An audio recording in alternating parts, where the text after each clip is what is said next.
we are about to get into the private jet. And she was like, I gotta be honest with you. And we left.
She was like, "Are you sure you want to come to Dubai?"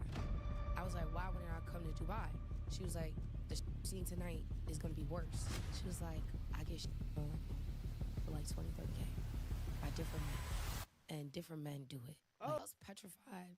I am right now just hearing this because It's crazy. it's terrifying. Girl, I had to find out. So I had like a stripper friend. So when I was younger, I didn't know strippers were strippers. Because I was dancing for designer at the time. I was like 17, 18. Right. I was dancing for designer at the time. When we were in strip clubs, I was so oblivious to what it was. Yeah, I have a hard time believing that you don't know what a strip club is at 17. I just feel like I'm not saying you had to have been to one or you know the ins and outs and how it operates, but I'm saying you don't know what a strip club is at 17. I find that hard to believe. I just thought there were girls in bikinis. I was just so oblivious of what was going on. I was so innocent. Right. So I had one stripper friend. She would always go to Dubai. And when she come back I always love her going to Dubai because when she come back from Dubai, she buying me hair. She getting my nails done. Yeah. We going out to eat. Uh-huh. I never knew, girl, they getting pissed on in Dubai. Right? So I'm like, I said, let me come to Dubai with you. I don't want to come. Like, you seem like you always having fun. She like, no. Yeah, and that's the shot they show you. All these women on social media all over the place that's trying to convince young women to go into this lifestyle and pick up these character traits because these are the popular women on social media. This is what they doing for the money that they getting. But they only show you the happy side. They don't show you the side where they're addicted to drugs in order to do their jobs, where their suicidality rates go up, crazy rates of alcoholism and STDs. They don't show you all that stuff because they only want to show you the fun side so they can keep their status. If they tell you that they're actually just prostitutes, they don't have any status. But if they just show you the fun side and show you that they're bosses and they have these businesses that are flourishing, well, then you'll buy into the lifestyle that they're actually trying to sell to you. So, yeah, she's seeing all the good parts. She's just having a good time, but that's how you get trapped. Because she knew I was innocent. She didn't know I didn't know what was going on. Right. She was like, no, you don't have to come to stand the third. And then she was like, come to me. There's like a secret place. So in the city, there's these secret clubs that like people with crazy kinks and fetishes go to. Oh. Yes. And it's like in the city, you would not know. Like it looked like it's closed down or it looks like a little mini garage. Yeah. Hell yeah. She brought me to one of these stuffs. I've seen like a gay guy put like liquor bottle of then piss on people.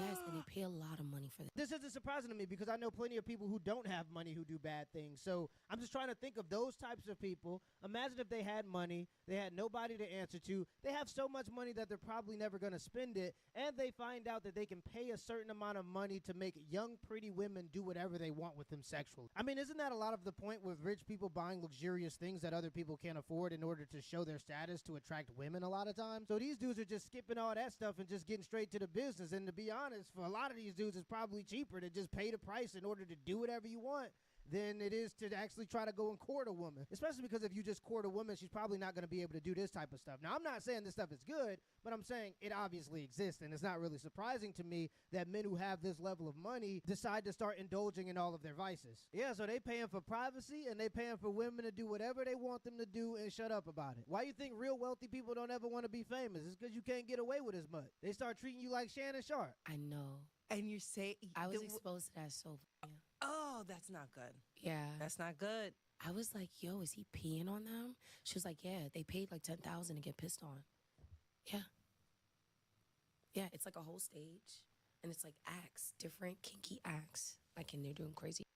Like, and like, were you like? I was watching. It was interesting as actually. Oh, yeah. It was So she's like, oh, I was young and I was exposed to these things at a young age, but you were also looking for those things at a young age. And everybody starts this life going, oh, I'm just going to dabble. I'm just going to look. But trust me, you got plenty of time, baby, and the devil is very convincing. Next thing you know, you end up doing something that you can never forgive yourself for. And that's a heavy price to pay when you close your eyes at night. That's a tough thing to deal with. Run was like very, very interesting. It's like it's like what? It's like, yeah, it's like a shock value. I'm like, what the why they not moving?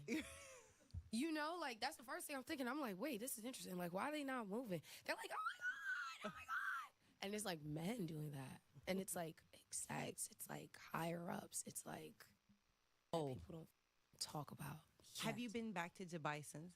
No, that was in New York. This is before we were supposed to go to Dubai. Dang, you ain't made it to Dubai. So this whole this was a night. So she came back. Okay, got so it. I was just walking through the night. Got it. So she was like, oh, I got to stop by. I have to stop by at this little club. Come with me. Just stay on the side. But you know me, I'm, so I was seeing what was going on. And I was like, what the fuck? Why is she here? Right. But that's when I realized what strippers really was. That was a day. So I was like, I want to go to Dubai. I was like, I don't care if I'm in a hotel, whatever. I want to go to Dubai. This was before I seen that, right? Okay. So I seen that. So I go to the bathroom. Oh no. That night, I don't even want to touch nothing because Yeah, I'm like, of what if there's course. sperm on it? Right. You don't know what's going on. Because Nasty. I'm like in the stalls like this. 'Cause Right. I'm like waiting for her to do whatever she needs to do, whatever she's at the Right. VIP rooms. And we left. She was like, "Are you sure you want to come to Dubai?"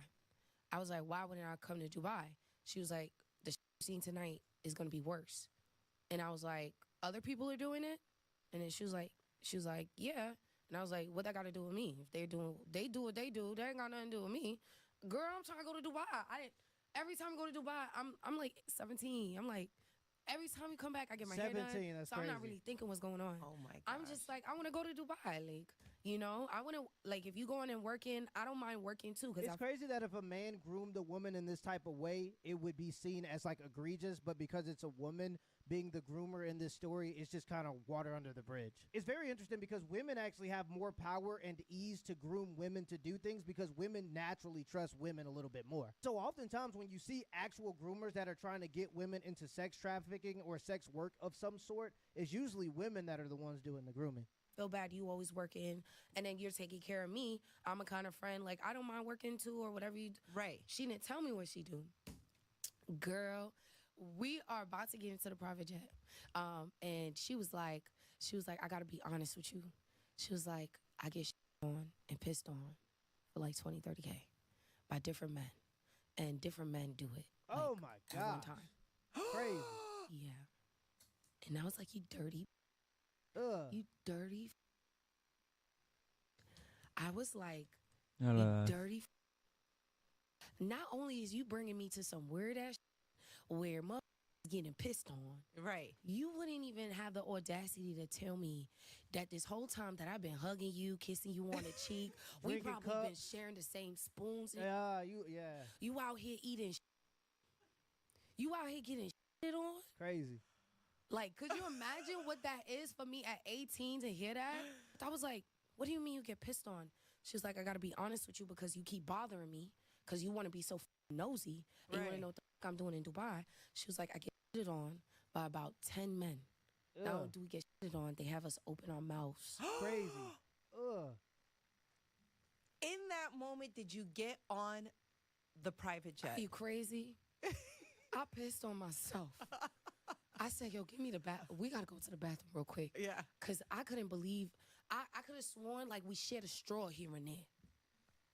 That's all I was thinking about. That's all I was thinking about. I don't know why that was the first thing. I was like, you dirty, you didn't. We shared food before. Right. That's crazy. That's disgusting. That's when I realized what they do. And I stopped talking to her after that. Oh, yeah, I mean. No, because birds of Probably a a feather good flock choice. together, right? Yeah. Sure. Yeah. Not only is you a stripper, there's nothing wrong with being a stripper. Right. Because I know I have actually stripper friends. And this is the type of mentality that opens up the door and is the gateway to that type of lifestyle. So anytime people are pro these lifestyles, they have to be pro women getting crapped on by rich men because this is the pipeline. That is the natural end of the thing that you say you're for. Actually don't do that stuff. Sure, They right. actually stripping to pay for their school. Right. So, but not only that, but like, then you getting multiple pissing on you. You let it, and she explained it like fat dudes would open their and sometimes Oh, my diarrhea. God. Oh my Diarrhea. God. You're letting And your mouth is I open, can't. bro. You're I can't right Ugh. now. You should have had them put chains on you and had you on your knees and do some hard work or something. You letting them.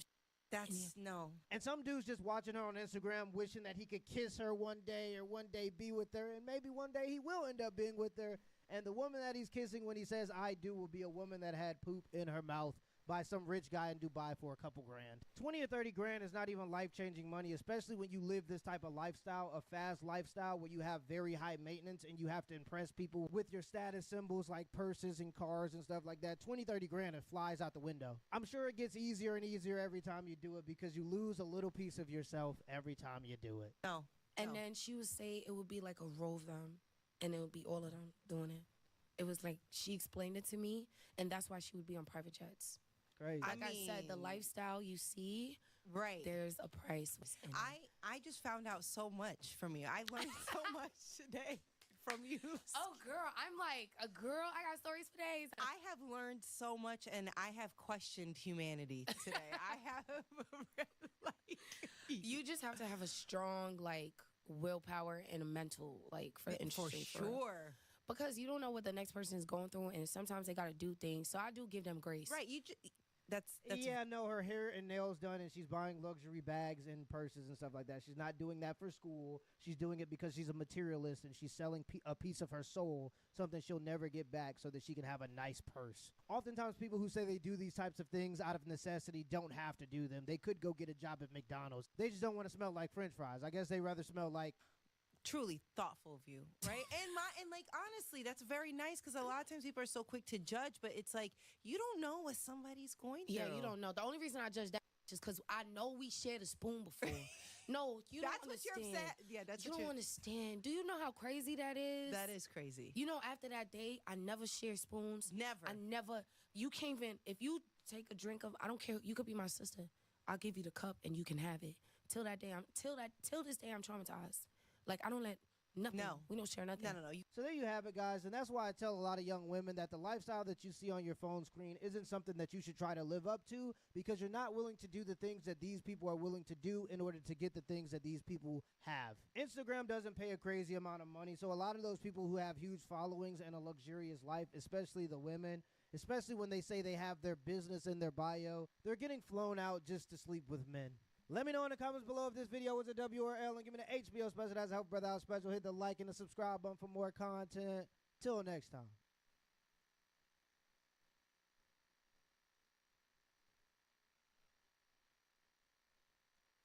And I will let Mr. Ali lick the humus off my feet, and Mr. Ali is paying me.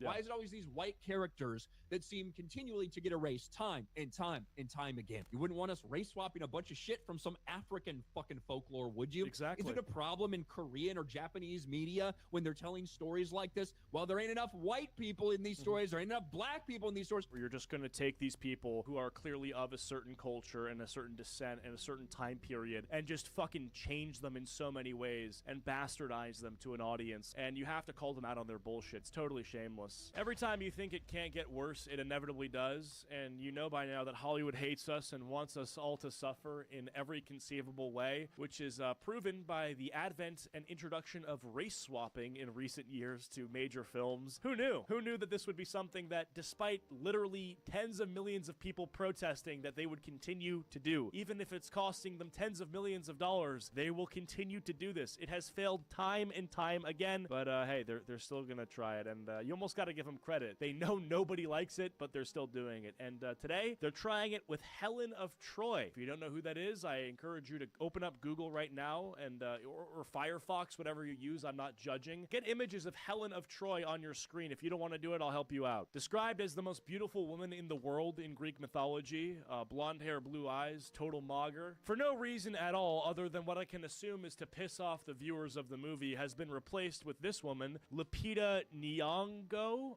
She's playing Helen of Troy in Christopher Nolan's The Odyssey. Christopher Nolan, I like you. I think you're an amazing director. I don't know why the fuck this is something that you're wanting to do. I mean, the movie's probably still gonna be okay because he's so good at making movies, but this is the thing that you can only imagine is done with the sole purpose of pissing off audiences. When it was announced that Christopher Nolan was going to be doing an adaptation of The Odyssey, quite frankly, it got a lot of attention, because the idea of Chris Nolan tackling a project like this, a nearly 3,000-year-old epic that Homer wrote, like, it's so cool, the possibilities that you could imagine if this was done properly. And then we started to get cast announcements. Then we started to get trailers, promotional material, all these things. Yet still, a lot is being kept rather close to the vest. They're being rather tight-lipped about who might be playing what when it comes to The Odyssey. But there are certainly rumors abound. And as we've seen more trailers, the idea that Travis Scott is in this, the casting of John Leguizamo. I'm sorry, I like Travis Scott's music. If he ends up being in this film, I really think that would sour it for a lot of viewers. Like, you have to understand that race swaps in general are something that audiences dislike. But specifically in the context of anything historical, if we're talking about historical Greek mythology, you just cannot be like throwing in random like pop culture, pop icons, celebrities, and whatever, just for the fuck of it. Like, this is something that will sour it for most people. Like, I'm sorry, but like, if I'm watching Percy Jackson, okay, and Percy Jackson is like a black lesbian midget in a wheelchair who also is like, some sort of Greek demigod, I'm going to be watching this trying not to laugh. This is the reality of the situation. It has to do with two things: immersion and respect. The immersion part's pretty obvious, right? You're not going to be able to fully immerse yourself in a story when you know that the directors and producers have gone against everything that the story originally contained. Simultaneously, the respect part of it simply has to do with the fact that Greek mythology is mythology of Greek culture, of the Greek people.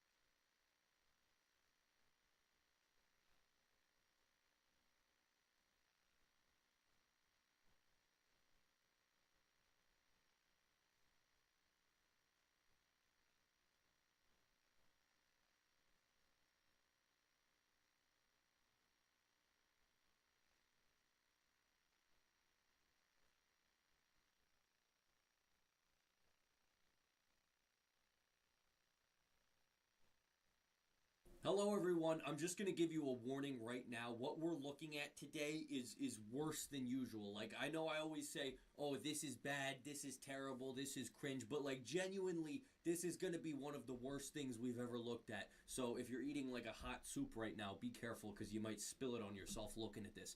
Anyway, this is Mia Jones, also known as Mia Jones AI on Instagram, and I've talked about AI OnlyFans girls before. Basically, it's fake women they create using AI stuff, and they promote a fake OnlyFans, and a bunch of lonely men online buy the AI OnlyFans. So we've seen this many times before on this channel. It's terrible. It's a bad part of society. Shouldn't be around. But this one in particular, Mia Jones, she's not real, but I hate her as though she is a real person. So I'm going to be going through some of Mia Jones's content, and I'm going to start off with the good scam. Sort of more standard bad stuff, Lower. and then it's going to come to like probably one of the worst Instagram posts I've seen in my entire life. So starting off, this is one of those, nobody talks about how hard it is going from this to this, and she starts off in a room with black men, and then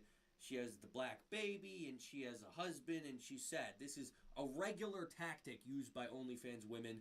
They'll be like, oh, I don't like going from, having a bunch of men to having a husband. And then, for some reason, the men in the comments, they love that. They're like, oh, yeah, you should go back to that life. Whatever. I don't know. It's AI. It's not real. So let's not get worked up over something that isn't real. That's for later. I'm going to show you. And then, of course, in the comments, here comes freaking Jeremy Stockwell. I've got a pretty good intuition of all the guys in the video. I bet I know which one's not the father. Yeah, you got great intuition, Jeremy Stockwell, observing that this post is very much real. Anyway, I just wanted to highlight that comment. Stupid comment. She also posts, and I'm speaking of Miss Mia Jones AI, Mom 61, daughter 23, and we're in bed with Dwayne The Rock Johnson. Yeah, that's not a lawsuit right there. For some reason, I guess it's because AI is so new. Like, this technically isn't illegal, but it should be. You feel me? Like, there is something wrong about this that should be illegal. Also, not even mentioning the fact that it's a daughter and a mom both enjoying Dwayne The Rock Johnson. Absolutely terrible. But we haven't even touched the tip of the terrible iceberg, if you think that's bad. 99% of the time with my sweet uncle from Alabama, and I'm sure you guys know where this is going, that 1% or family doesn't know about.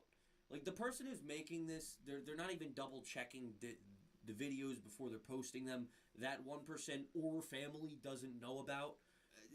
it's slop to the highest degree, but for some reason these videos get hundreds of thousands of views, and people in the comments, it's either old people or kids. They're like, oh, that's kind of crazy.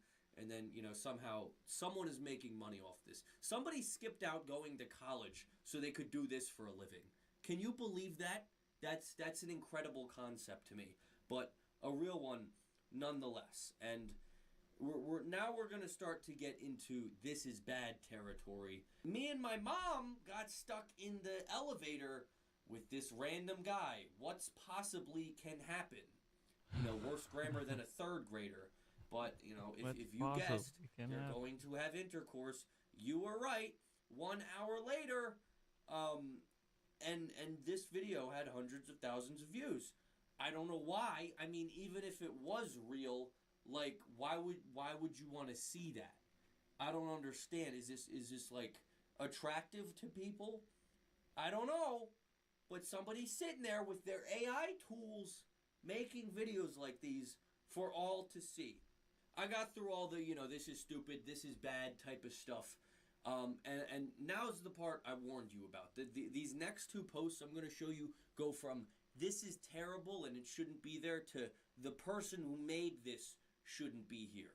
So just a forewarning, what's next is why I'm making this video. Just a Christian nun in Africa trying to help locals. What could go wrong? And, she's there, she's dressed as a nun. All nuns have boobs, right? And I'm not even going to dignify reading this out, but I'll put it on the screen. This is how this post went, and I'll give you guys a second just to read it and really soak it in, that we have reached a point where this is something that someone makes and calls it content, and not only that, it gets 44,000 likes. This post had 44,000 likes. I don't need, I'm a commentary YouTuber. I don't need to give commentary on this. I can just show it to you guys, and you can do the commentary in the comments, because there's nothing I can't say that you're not already thinking. This is awful. Society's doomed. We're fucked. Everything's terrible. Yeah, obviously. But somehow, it just keeps going. And there's one more that is similar, but even worse for a very specific reason. Mia Jones AI posted, came to Africa to meet the Maasai tribe people. What could possibly go wrong? And then again, I'm not going to read this out, but that's what the post is. Now, what gets me is that this tribe she was talking about is a real tribe. This is now real people she's affecting by making this post. Because, of course, a bunch of idiots who watch this are not going to be able to see that it's AI. And they're going to be like, oh, well, that tribe is bad, and now, thankfully, probably the people in this tribe don't have Instagram, so they're never going to have to see this. I don't know. But the idea that you can post this, not only not get arrested, not face any consequences, but in 2026, it's not even 2025 anymore. In 2026, you can make money. You can support yourself. The whole point of a job is you're contributing something to society. Doesn't have to be much. You could be a janitor, sweeping floors. You're making the floors clean for other people when you're a janitor. You are improving something, and that's making you money, right? That's a good concept. But you are making AI videos of a fake woman saying this to promote a fake OnlyFans so that lonely men, young and old, have more things to whack off to at home. I don't see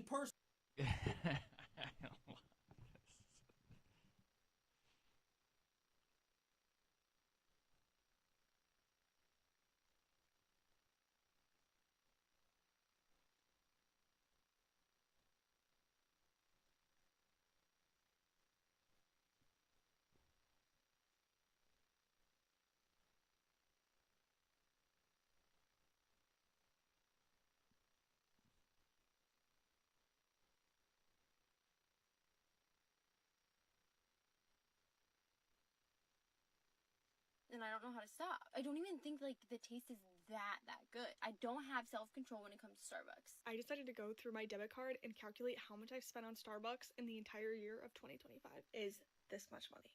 I have spent $1,100 in the year of 2025 on my Starbucks. And I'm not gonna lie, bro, Starbucks addiction gotta be the most expensive and the most like craziest addiction of all time. I literally went to Starbucks earlier, but I kind of want to go again. I just want to get a fun drink because I keep seeing videos, but I already got my fun drink today. What if I told you Starbucks isn't just coffee? It's one of the most successful behavior-shaping machines in America. A brand that figured out how to sell dessert as breakfast, sugar as the price of staying caffeinated, frozen food as cafe culture, and a paper cup as an identity. Right now, Starbucks is having a moment again, just after the barista cup chaos cooled down. We've got viral new drinks, influencer collaborations, Valentine's releases, protein rebrands, lawsuits, merch drops, and a very interesting attempt to reposition itself as healthier. Today, we're breaking down what's new right now, why limited drops keep people hooked, the sugar reality hiding in plain sight, the illusion of customization,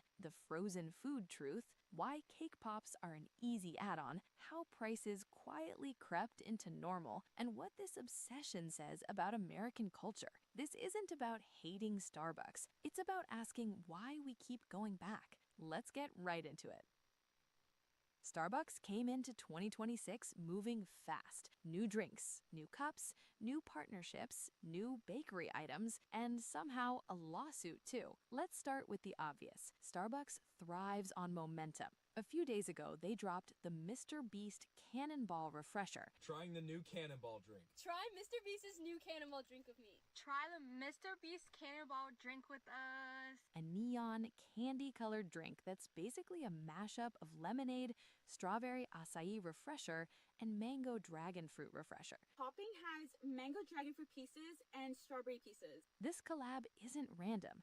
Starbucks has been tied into the Beast Games ecosystem as a sponsor, so this crossover feels less like a surprise and more like a strategic collision of two attention machines. Limited time, bright colors, highly shareable, perfect for TikTok. And while that's happening, Starbucks is also rolling out its Valentine's menu in February. Starbucks is dropping a Valentine's Day menu. I cannot wait. Starbucks is coming out with a new menu February around Valentine's Day. Featuring the following drinks: white chocolate strawberry cream cold brew, strawberry shortcake frappuccino, iced banana bread matcha, and the iced double berry matcha. Plus, new bakery items like cookie croissant swirl, strawberry matcha loaf, chocolate pistachio loaf, berry blondie, and the Dubai chocolate bite. Starbucks doesn't just sell food and coffee, it sells urgency. You're not buying coffee, you're buying a moment before it disappears. Have you ever bought a Starbucks drink just because it was limited and you were curious? Would you go for the Mr. Beast drink, or are you waiting for something from the Valentine's menu?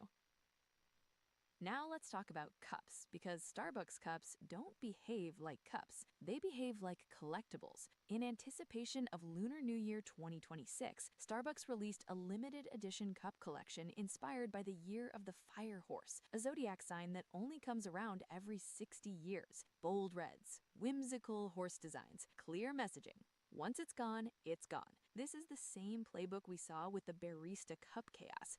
People lining up early, resellers flipping cups online, entire TikTok feeds dedicated to "did you get it?" At that point, Starbucks isn't selling drinkware. It's selling status plus scarcity plus belonging. If you want the full breakdown of the barista cup madness, I've got a video just on that. Go check it out after this. Have you ever rushed to grab a Starbucks merch drop before it sold out? I've never run to Starbucks so fast. They came out with protein lattes. Venti Ice Sugar-Free Vanilla Protein Matcha. It has 51 grams of protein. This is like Starbucks accidentally made something for bodybuilders. I just tried the iced caramel protein matcha at Starbucks, and this thing is crazy. It tastes good. There's only 270 calories and 31 grams of protein. Now here's where things get interesting. Starbucks is very clearly trying to shift its image. Enter protein drinks. They've launched specialty lattes made with protein-boosted milk, a blend of 2% milk and whey protein, plus iced drinks topped with flavored protein cold foam. That cold foam alone, around 15 grams of protein. You can add protein milk or protein foam to almost anything. I'm about to try the protein cold foam from Starbucks. Flavors include banana, salted caramel, brown sugar, vanilla, sugar-free vanilla, chocolate, matcha, even plain. I went to go drink it and I couldn't. The whole thing. Look at this. What the is this? This is Starbucks saying you're not ordering sugar, you're ordering macros. And to really seal the deal, some ads feature Khloe Kardashian, who also happens to. If Aries can put on more weight now, it seems healthier. Already eating less because of Ozempic. Hilarious drop. Yeah. I need to do a partnership with Ozempic where they do like all the carbs you'll need in a drink for the day if you're taking Ozempic. To be launching her cloud protein popcorn inside Starbucks stores. Khloe Kardashian's cloud popcorn is now at Starbucks, so we're going to go in and try the popcorn plus her protein latte. Khloe Kardashian's cloud protein popcorn just launched at Starbucks, so we're trying her popcorn and her favorite protein drink today. This isn't subtle. It's a brand known for sugar, quietly rebranding itself as functional wellness. Does adding protein actually make a Starbucks drink healthy or just easier to justify? Vanilla protein latte, 310 calories, 27 grams of protein, which sounds great until you realize it's paired with 34 grams of sugar. Have you given the protein drinks a try, or do the originals still win? Now let's talk about an email Starbucks recently sent out. At the bottom, Starbucks says, no artificial trans fats, no artificial dyes or flavors, no high fructose corn syrup, no sugar added options, cage-free eggs. On paper, this sounds great, and technically, many of these claims are true in a very specific way. No artificial trans fats often means they've reformulated after FDA bans. Oh, no trans artificial fats dyes would or be amazing. flavors doesn't mean no flavoring, just means naturally derived ones. I have a whole other video on this topic if you want to better understand the difference. No high fructose corn syrup doesn't mean low sugar. It just means sugar is coming from other sources. You're meant to feel reassured after seeing this, which makes the timing interesting. Starbucks is literally being hit with a class action lawsuit right now, claiming that their coffee contains toxic chemicals and that their 100% ethically sourced label might be a lie. Because while Starbucks is leaning into a cleaner image, a new class action lawsuit dropped recently. The claim? Independent testing on Starbucks decaf house blend allegedly found volatile organic compounds, including methylene chloride, benzene, and toluene. These are chemicals the EPA associates with things like paint, solvents, and industrial materials, and in high enough amounts, they can cause headaches, nausea, and respiratory irritation. The lawsuit argues that Starbucks' 100% Arabica coffee messaging may be misleading if consumers are exposed to unexpected chemical residues. Starbucks responded by stating their products meet or exceed safety standards. Whether this lawsuit goes anywhere or not, the contrast is striking. On one side, feel good about what you order. On the other, chemical testing headlines. And there's another layer to this class action suit. The same complaint doesn't just allege undisclosed chemicals in decaf coffee, it also claims that Starbucks' 100% ethical sourcing messaging doesn't match reality. Plaintiffs point to investigations and reports alleging Not only found child labor, but 17-hour work shifts and workers living in moldy, pest-infested housing at farms that Starbucks certified as ethical. We're talking about not only Brazil, but Guatemala, Mexico, and China. So while Starbucks emphasizes ethical sourcing as part of its brand story, this lawsuit argues that the lived reality for workers in the supply chain doesn't always align with the promises on the packaging. What's your take on this lawsuit? Have you ever questioned the quality of their coffee or the ethics behind their sourcing? 46 grams of sugar in one latte. The amount of sugar that's in Starbucks is actually insane. Like, why is a grande chai 55 grams of sugar? Like, that cannot be real. Now let's talk about the real engine behind Starbucks, sugar. Not as dessert, not as a treat, but as a daily beverage habit. I used to be that girl grabbing a white chocolate mocha on my way to work every single morning. I didn't think there was any harm in my morning coffee until I found out it had 46 grams of sugar. That's like having 11 teaspoons of sugar before 9 a.m., and I wondered why I felt like absolute garbage by lunchtime. Many Starbucks drinks come preloaded with syrups. People don't always realize lattes, frappuccinos, and refreshers already include a set number of pumps by default. Then come the customizations, extra pumps, multiple syrups, cold foam on top, some of the highest sugar Holy shit. 12, 24, 36, 48. This is just pure startup at that point. 48 pumps. Yeah.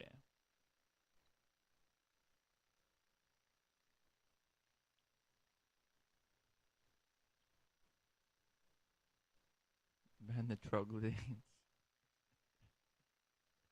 I want a shirt. It says no trans fats.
As of February 2nd, all employees at Intrepid Studios are laid off.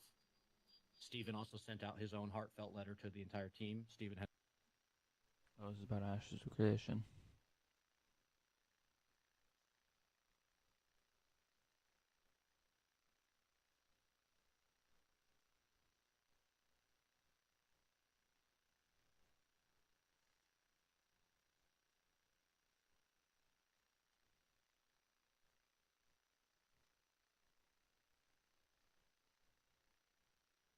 What a weird algorithm we have now.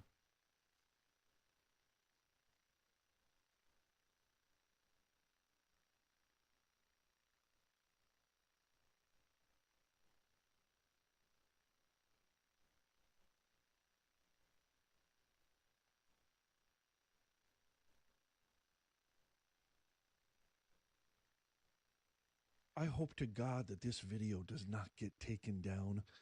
And if it doesn't, you will know exactly why I thought it might if you watch this entire video. I've got detailed, concrete data sets and notes that show something that was deeply buried in the new Epstein release. And I don't hear anybody talking about it. And it has to do with Bill Gates, Epstein, J.P. Morgan, basically bonkers bombshell. I after can't make it bombshell. better. I know. I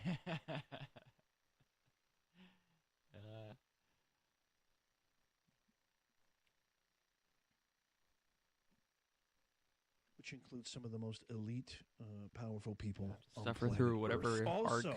whatever arc of YouTube Melinda this is. Gates has responded to the latest, which I shared a couple of days ago, information that's come out on her ex-husband, Bill Gates. Just to refresh your memory, remember, this guy contracted STDs from a Russian professional, let's just say, No, and Epstein's asked Epstein for advice.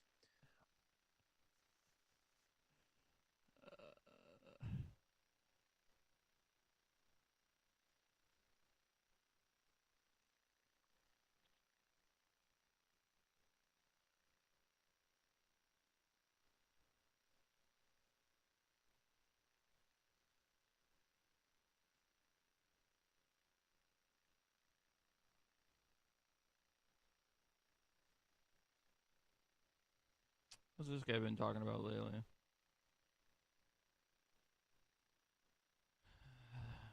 Generation with zero common sense. Yes, that's true. Influencer being out of touch with reality. Yes, that's true. TikTok, big talk. Yeah, that's funny. Festival scams. True. The oversharing online is insane. True.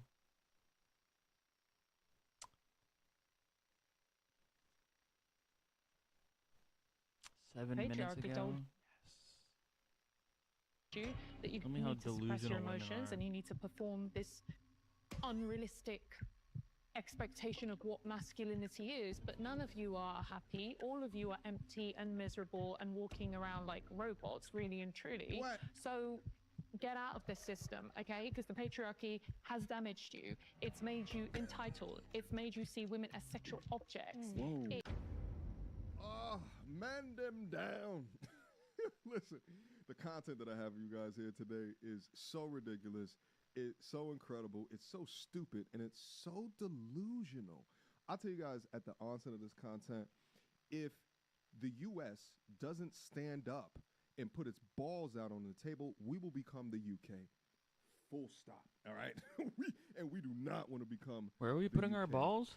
The UK currently is feminism on steroids, and the proof of that is within this content that I have for you guys here today, one of which it is young UK women, right, speaking about the patriarchy and oppression and about how men ain't shit, while also two young men are in the exact same room, yesing and agreeing with them to death. Young men, where are your balls at? Nevertheless, we're going to talk about this conversation and attempts to rewrite this conversation in the face of evil. So yeah, buckle up, because we ain't just driving. We got to take a flight all the way over to the UK in order to encroach on this particular subject. What I'll also say is that you can tell the Not where you difference should between be. people that are Not educated where you should be. on feminism and patriarchy via TikTok versus those that live in reality and they face reality and respond to it and the consequences of it in a legitimate fashion. All right, so let's deep dive without further ado. Men need to start realizing, okay, it's time to forget about the patriarchy and what the patriarchy told you, because the patriarchy told you that you need to suppress your emotions and you need to perform this unrealistic expectation of what masculinity is, but none of you are happy. All of you are empty and miserable and walking around like robots, really and truly. What? So get out of this system, okay? Because the patriarchy has damaged you. It's made you entitled. It's made you see women as sexual objects. It hasn't given you a fair chance in life. And now we have things like the male loneliness epidemic. But it's because men have brought it on themselves. It's nothing to do with women. Women are here trying to reach you guys, trying to feel you guys, trying to connect with you guys. But the patriarchy told you that you needed to suppress your emotions, that you needed to perform masculinity 24/7, and you can't be vulnerable and you can't surrender. Well, now we have these problems. Listen, if you have a male somewhere in your family, a brother, a nephew, an uncle, and you care about them, okay, send this content over to them. The degree and the level of manipulation tactics that she just used in those couple of quick sentences within her diatribe of bullshit, right? Like, I see so much of these young men today just listening to this shit and being convinced that they are less than or not worthy of. And she just rattles these things off with her TikTok brain in a way that makes it seem true or real. Like, how can you say that the patriarchy teaches men to sexualize women? Meanwhile, you and your homegirls' ass cheeks are available for consumption for free 99 across the internet. Is it the patriarchy that's teaching that? Or are you putting yourselves in a position to have that content consumed? It is not some patriarchal regime. In fact, the patriarchal regime would not allow you to put your sphincter online in the internet. But this is performative feminism, one of which they constantly try to convince you that they're in a violent, oppressive system. Meanwhile, they have no idea what violent, oppressive system actually looks like. Drop any of these weirdos in a third world country and see how they fare. That'd be the world's greatest reality TV show. They'd be crying to come back to the United States of America. They'd be crying to come back to a UK. All right? Let's proceed. If I was to envision a future that was a lot better in the context of gender, it would be one where, you know, someone's quality of life isn't directly rooted in the gender they identify with. I think that's the most important thing, is that you're not more likely to suffer from something because of your gender or gender-based violence or femicide or even mental health. I think it's... This is so stupid. The reason why it is that because guess who men have to be most worrisome of violence being perpetrated onto them? It's other men. Right? So you bringing up that just because I'm a woman, right? Like, violent things happen out in society. Yes, there's certain type of violence that is more accompanied on male to female, right? But we all have to be mindful of the enemy at the gate. But at the same time that you say all this, guess who's going to protect you against the enemy at the gate? Men, masculine, good-hearted, moral, integrity-filled men. And that's what they fail to see. Important for us to embrace even gender fluidity, right? I think there's many different ways we're all showing up, and we're not bound by these rigid boxes she looks like that a ghost. Actually perpetuate the system. As much as we're all victims of a system, I think there's an accountability level there. And in that vision that I would love to have, I think it's also for women as well to see how our new status in society is impacting men. And I feel like I always try and stray away from the idea when we talk about women's rights or women's empowerment, we have to kind of be like, and what about the men? Because we're so used to being like, you have to bring them in. But it's clear that there's a conversation being had that we're not privy to. And no matter if it's true or not, they are internalizing something. And unless we have that communication, there's no point being right when you're not communicating, because we, you know what I mean, like when you're just shouting, they say when two people argue, no one knows who the fool is, right? So we need to... They complain about bringing men into the conversation because it's not about equality. That's what I've been talking about on this platform. They don't want to consider the other, who their decisions might be impacting. No. Let's not bring the men in. That's why they don't want the men to have a say in any of this. What about the men? It's not about equality. It's about power. It's about gaining modern benefits while also retaining traditional benefits. That's why women like this shame men for consuming pornographic content. Meanwhile, we'll never talk ill of that industry or a woman being promiscuous or selling her body for money, because to her, it's women empowerment. Meanwhile, the woman that is participating in that activity, she would never touch any of her clients with a 20-foot pole. She wants nothing to do with them. And in fact, it more than likely discussed that OF model, let's say, that this guy is messaging, ew, I don't want nothing to do with him. I just want his money off of him. Imagine the inequalities of a system where you fail at every stretch to hold a woman accountable for something while always demonizing the man in that very same equation. Be able to have that discourse for us to move forward and for our children's children, the next generation. So I'd love to pose it to you. What does like a future, right, in the context of gender that we would love to live in? I feel like... Well, first, it's not going to involve gender fluidity or whatever that is, you know, as I look at the young... This is a guy, by the way. This is the young brother over here with the goddamn... Is that a leather collar? Excuse me, a denim collar with pearls in it. This is crazy. I don't trust men who don't get shape-ups. All right, let's go. Quick emergency meeting. I was recently searching for my name online and found way too much personal information, which brought me down this weird rabbit hole of how that could have As a collective to kind of to see if your personal data has been exposed. Go now. more conversations like this, more open communication, more kind of discussing what we can do as a collective to kind of overcome these issues rather than just going, right, we're in a gender war, it's me against you. How about you learn what women want? How about you learn what men are looking for? How about we all do self-development? How about we all go on healing journeys? How about we take this stuff seriously? And men need to start realizing, okay, it's time to forget about the patriarchy and what the patriarchy told you, because the patriarchy told you that you need to suppress your emotions and you need to perform this unrealistic expectation of what masculinity Look at her body is, language. but none of you are happy. She's All of you are disgusted. empty and miserable and walking around like robots, really and truly. So No, we're not. get out of this system, okay? Because the patriarchy has damaged you. It's made you entitled. It's made you see women as sexual objects. It hasn't given you a fair chance in life. And now we have things like the male loneliness epidemic.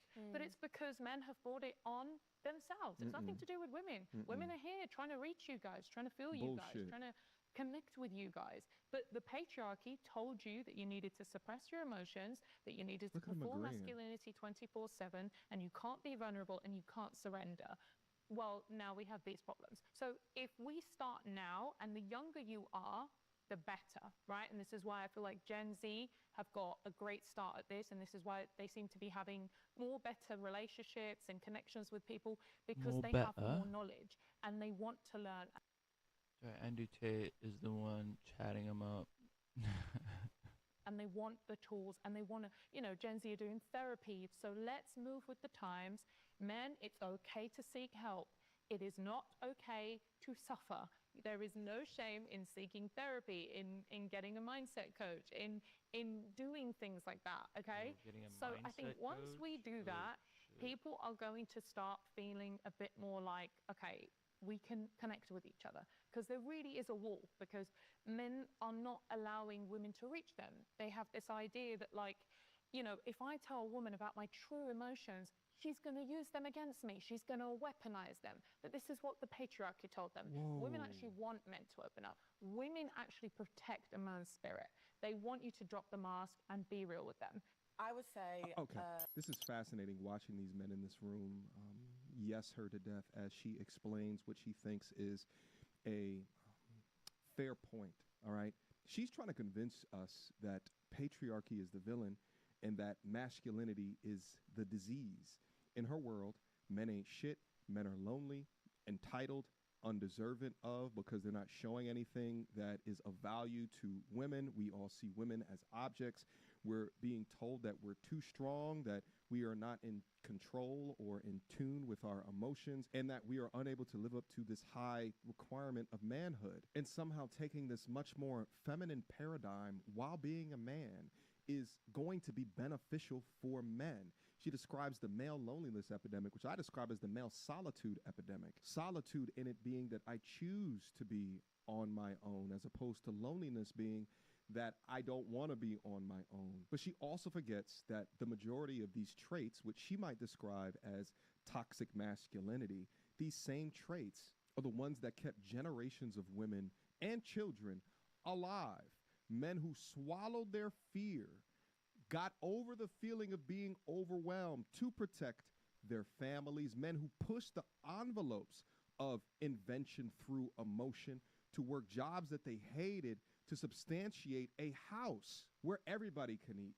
Men did not have the luxury of falling apart or getting time or gaining time to get in tune or in touch with their emotions when life got hard. But she sees masculinity, and specifically masculine men, as inherently toxic and are an evil to be dispatched. The idea that the male loneliness epidemic, if you want to describe it as that, has absolutely nothing to do with women, as she said, is absolutely insane. Men are rationalizing solitude because they are done with the inequalities that they feel when they get into a long-term relationship, one of which you may provide more liabilities or debt to that relationship then gain or being an asset to that relationship. And to the men that are watching this, she would prescribe that men be a lot more vulnerable, kind of like the foundation of what women are. And shout out to Mr. Jason Wilson. He talked about this. Look up the word vulnerability. It means exposing a weakness. The last thing that you want to do as a man is expose a weakness, because then that weakness can be utilized against you, male or female, physical weakness or mental weakness. And time again, men have had that used against them in arguments, in breakups, and in custody battles, amongst other things. Masculinity is not the problem. Good masculinity, moral masculinity is not the problem, nor is there a current patriarchy that you are being oppressed in. Stop it. And in fact, moral masculinity is what you continue to sidestep while blaming the very men who hold this world up.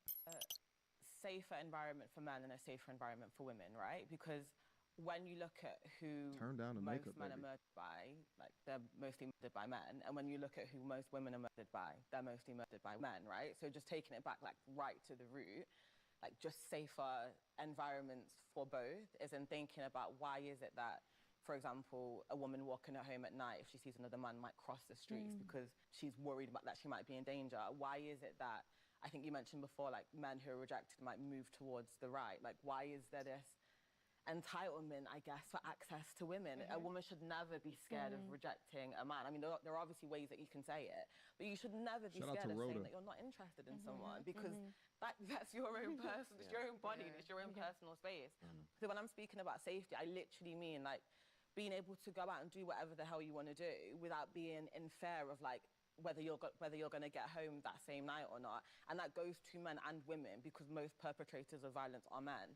So just taking it back straight to that root, like just a healthier and safer environment for both men and women, essentially. I think before everyone steps in, It's so hard to listen to these conversations. While I can acknowledge components of what she's saying, how many times do you guys like look outside of a bar and you see a young lady with her finger in some guy's head, or like a guy trying to stop a young lady from like irrationally getting into a fight with larger men, right? Like thinking that she has the power and the strength, right? Like to combat these people, right? Another example is laws exist, but there's more laws that are baked in to check men than women, okay? The laws grow across all genders, all right? But hear me out. For example, there is laws against violence, and there should be, but there's not laws against false allegations, okay? There's not laws against falsifying paternity, okay? Paternity fraud. There's not laws against women-focused crimes. You lie on a DNA test, even though you know that you had sex with 2 different men within a given week, and you put some man's name up on it because, you know, he might have more assets or you want to be with that man more, and that man finds out a couple of years later that it's not his. You then don't have to pay him back for all of his fathering for all of that time, nor do you go to prison for lying. A bad man may get arrested for assaulting or even killing another man. What they don't talk about is that a chick could have set up that lick up on Tinder. What they don't talk about is that that girl was a family member that then said that that other man sexually assaulted her when he never did. So then in retribution, that other man goes and ends that man's life. These are real stories that actually happened. But the woman who initially lied or tried to destroy that man's reputation, there's no laws there for her. We could do this tit for tat all day, and it's not necessary. But feminism only focuses on men being the problem while not acknowledging that there's some women out there that ain't shit either. Really big point before we move on. I mentioned before about gender fluidity and different gender identifications, right? And we have to be, you talk about safety and we talk about the trans community. You're right, yeah. That's a really big community that we have, that we can't forget in this discussion. I know my privilege as a heteronormative, the gender I was assigned at birth is the gender I identify with, and therefore even as a woman, I have a privilege in a society where my gender is recognized in a particular way. So we must also remember how the patriarchy does affect all these different people. Women do contribute to the patriarchy. There's no such thing as a patriarchy where the woman does not prop that up. We've always been collaborators with it, whether intentionally or not intentionally. So I just want to make sure, as we move forward this conversation, or as people have these conversations elsewhere, that we don't perpetuate those binaries. There's more than one gender involved. Safety is for all of us, and we all prop up. It's all in our best interest to dismantle the patriarchy. So I just don't want to forget like our trans brothers and sisters and gender neutral family in this conversation as well, because they're not here to represent themselves. And I wouldn't want a society where, again, it's heteronormative, it's gender bias again. So that's just my 2 pence in it. I think for me, whatever political party that her ideology represents, I want absolutely no part of it. I want no part of it, baby. What is that? For all the biological ladies down there, how is it that you feel about this, by the way? The idea that people that were born with penis call themselves what you are. Does that make you right? Like, irrespective of something happening to them and they got to go to the doctor and they need a type of a medication that is more suited to the actual gender that they are or the actual sex that they are. How does it feel to have people share your same, right? Like they're sharing your bathrooms, right? Like, yeah. How is it that you feel about this question for the ladies? Let's go. Be a society where, like you said, there's no gender wars. People aren't against each other. Women aren't trying to come against men, and men feel, I guess, less threatened by women. It would be nice seeing media where it's more representative of, genders doing different things to kind of, again, break the patriarchy and break that down. Men being more open to having therapy and listening to women and not feeling the need to be this alpha male, and actually just, it's okay to be emotional and open up. I think a key thing what will help society is, like you said, representation and media. I feel like even on the flip side of like the male gaze, like people might be divided on this. I feel like the representation of men, even in the Barbie movie, like Ken was a bit like thick-skinned, like he was a bit stupid in the way he was, and like there wasn't really a balance. But obviously, that was obviously like a reaction to like hypermasculinity and like patriarchy, which is obviously understandable. And it's also people who are in the spaces such as yourself or you, he's really representing well and having these conversations and creating safe spaces. We live in a time where there's just been a revival, particularly in spirituality and religion, whereas men and women have had enough. When they feel rejected, they lose themselves. There's no one to go to, and then they find themselves in like a church or a place of worship, and then they find community there. I know for me, like I find a real community in my church, and of course people are learning in terms of representation of men and women in the church, but in a time where like I can have a normal conversation with a female and it doesn't have to be anyone trying to flirt or anything, but just making friendships, making friends, and also building these strong communities. And definitely in media and having these rap conversations, and also for young people just to really to gather together in a safe environment. And to talk it out. Men need to talk it out. Where's this man's father? Not always just come together just to like play games and just like see who's match. Okay. I should have done the live stream because there's just so many points that I want to make within this. But you guys notice what he said as well is that the young brother's trying. He referenced the Barbie movie and how Ken. I didn't see the movie, but apparently he is being characterized as a blundering idiot, which is of course, Barbie movie. Mostly women are gonna watch. Demonstrate that the man is a blithering idiot, stupid, overly macho, Johnny Bravo, whatever it is. We understand that for women's focused content, they love feeling smarter, more intelligent, more powerful than a man. We understand that. There's a market for that. But what he then followed up and he said is that it's okay because of patriarchy. So he's rationalizing women demonstrating men this way, and he's not fighting against it because he's in the belief that he actively lives in a patriarchy.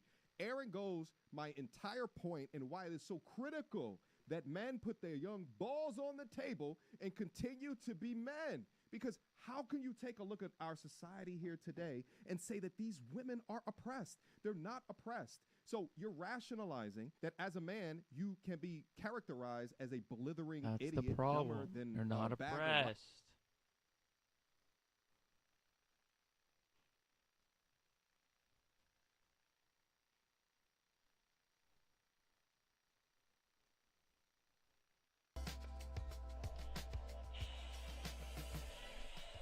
Welcome back to Chow Time Pods. Your host, Red. I got videos today from Sigma Traits.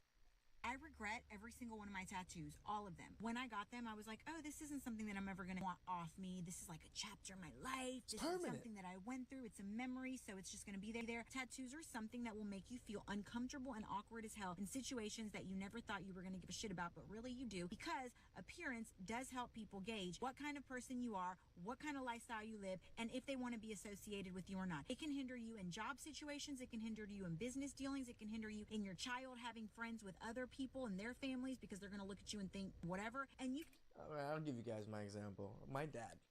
I have tattoos. I have two myself. I have one on my chest and one on my back. My dad was like, my dad's first thought process about tattoos wasn't about, society or whatever. It was about getting in trouble. My dad was like, you know, if you go to jail and you have tattoos, you're going to be easily identifiable. That was my dad's talk to me when I was younger. What a good way to think. Because if you get in trouble and you go to jail or whatever it is, you're going to be easily identifiable. That was my thought process of my dad teaching his son, don't get tattoos because you get in trouble, you're going to be identified by your tattoos.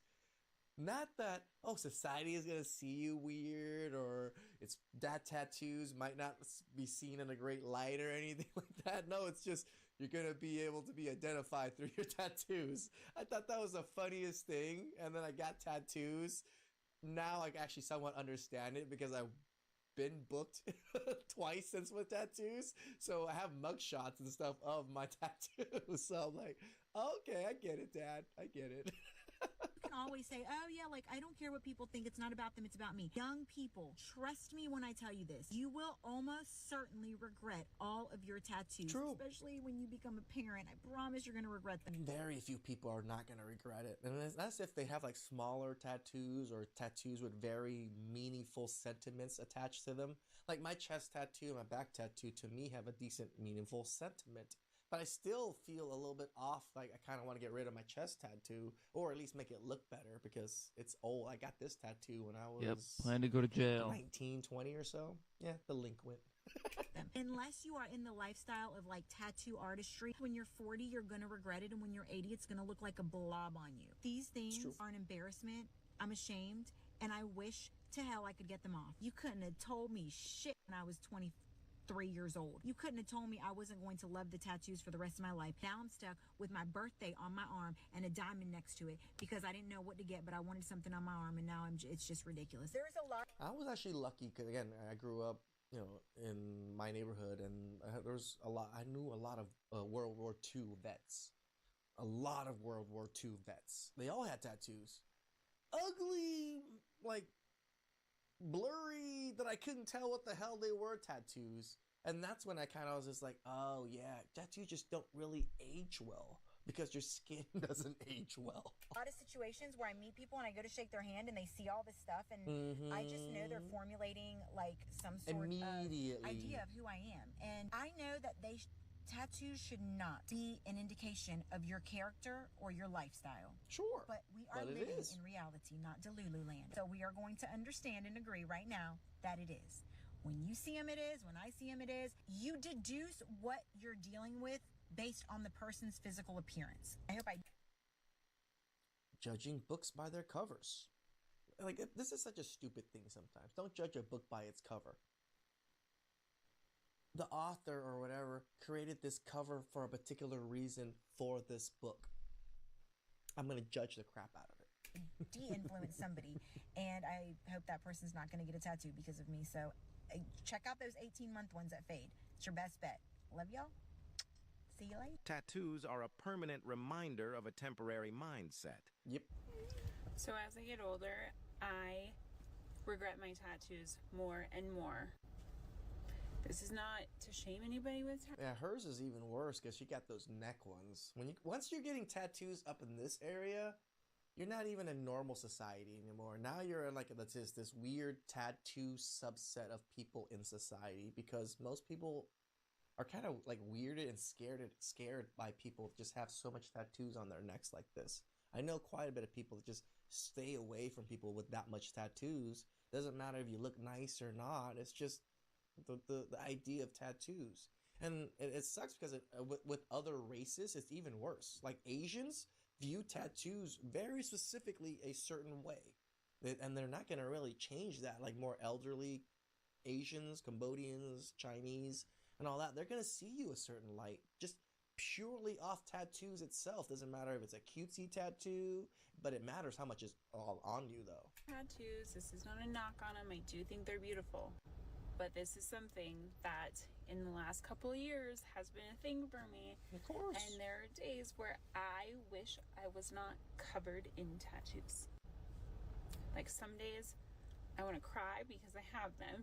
And it's this weird thing, but it's because when I chose to get so tattooed, it was because I didn't really value myself or see myself. I had crazy body dysmorphia, couldn't stand things about myself. Sure. I do believe it's like a way to cope with all of the pain that lived inside me. Yes, I'm sure some people that did it for that particular reason. They felt off about their body, or they might even done it to punish their own self, their own body because of the pain. I know a person like that he enjoys the pain. He enjoys, like when something bad happens in his life, he'll get a new tattoo to kind of commemorate like the horrible memory of that. Like that pain is going to get ingrained into his skin. That's interesting way. Yeah. I was sexually abused as a kid, grew up in a very toxic, abusive, tumultuous home, and got to a place where I just hated myself. And so physical pain made me feel better. And I am grateful that it worked in a way, but I also have this thing where I just look at myself and I do just miss, I guess I just kind of wish that I could see myself without them. And there's nothing I can do to change it. It is what it is. And I remember, what was it? Someone digitally remove someone's tattoos off their face, and they saw the picture of themselves without the tattoos of their face for like the last 20, 30 years or something, and they teared up. And it's just like, yeah, once you look a certain way and you're tattooed all over your face and all this, it's so hard to imagine all of it gone. So when you do see it, you're like so nostalgic about it, but it's because you also feel, I'm pretty sure a lot of these people feel it's unattainable anymore, because I will never look so blank anymore. And they're just a part of me, but I don't know. Anybody else can relate? Maybe, maybe not. Plenty. I know there's like this revolt against the clean girl aesthetic, and I don't really like do what you want, live how you want to live. I don't judge anybody with tattoos or without them, but for myself, I do have days where I wish they weren't there. Anyways, love y'all. Have a good. Well, man, this is the time to get into the tattoo removal business. It is. I also think this. So, I mean, guys, anybody got some business plans for a tattoo removal company or clinic? Hit this man up.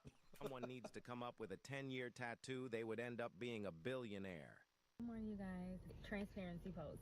So I am married. I am in my 30s with 4 beautiful children.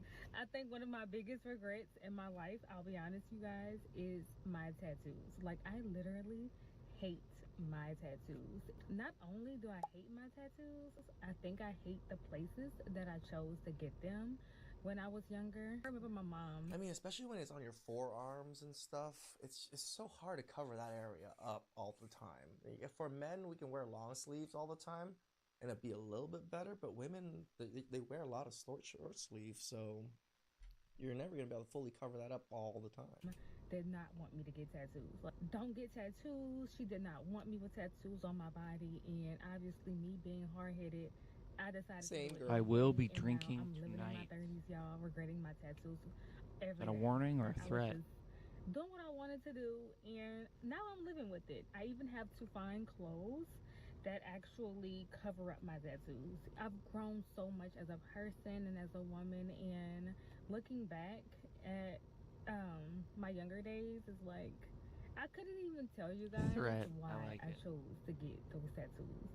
That's something I literally regret. When I say every day, like, And this is why like people say when you were 20 to when you're 30, you're almost not the same person anymore. Just like she just mentioned right now, she can't even remember why she even would have chose to pick those tattoos or wear tattoos in the first place. It was so long ago. I hate my tattoos, y'all. I hate them so much. Like, I don't even want people to know I got tattoos. I have what? 1, 2, 3, 4, 5, 6, 7. I have 7 tattoos. Yeah, that's a decent amount. That's one of my goals, y'all, is to find somebody to remove these tattoos. If I can really just give anybody advice, that's I feel like the tattoo removal industry is a big what do I always call it? A rack. Can't imagine why or not remember. Yeah, I can't imagine not remembering why I got a tattoo. Tattoos are one of those funny things.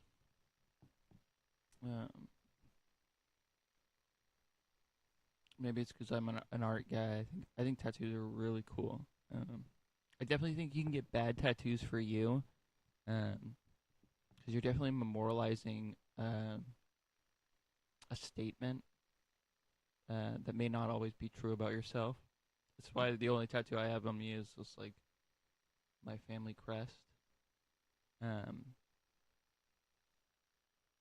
then kind of like embroidering it because I was like, oh, this will always be true about me.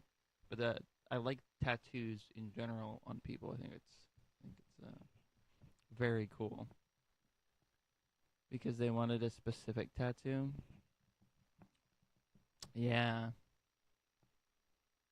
I think some people do. In fact, I think most people from our generation wanted like a specific tattoo, but I do think that it's a statement of a time and place. I think so many people got them because they want a tattoo on a specific part of their body is wild. Yeah. Yeah, it's one of the reasons why I don't have tattoos. I think look good on other people. I don't want to put myself in a box. Like neck tattoos are a great example. Like neck tattoo, I think are dope. I think they're dope. I think it'd be sick to have a neck tattoo. But it says something about you to other people that I don't know will always be true about how I feel right now.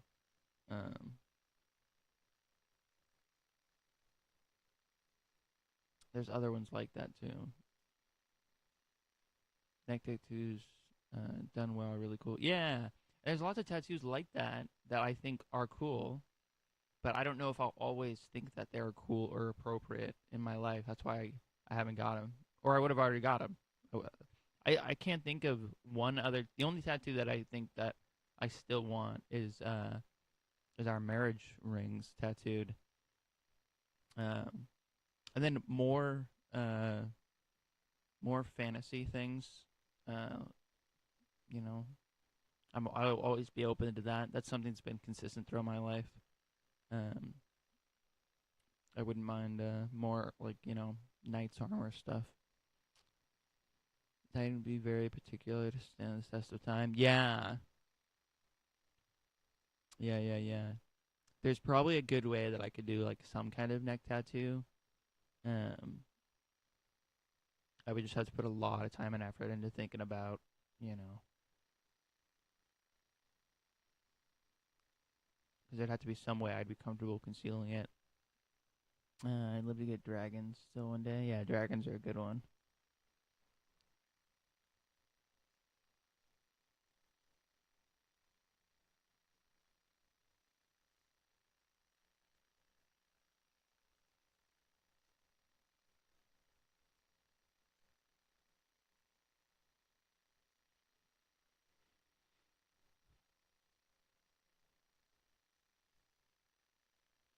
It would have to be pretty abstract to age well.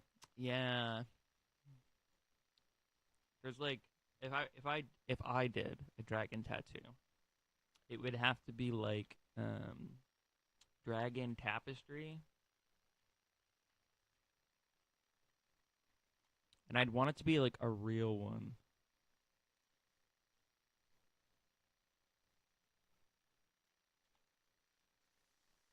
So something like this. Or something like this.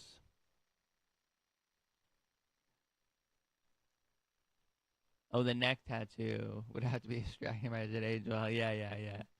The neck tattoo would have to be a trick. That's a tricky one.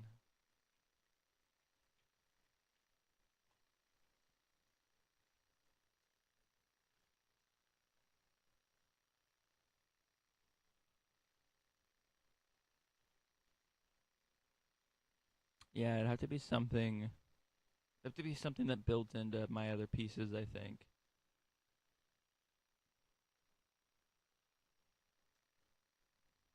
I like the dragon design. It could be wrong, but I'd never regret it. I can't see it, just knowing it's there.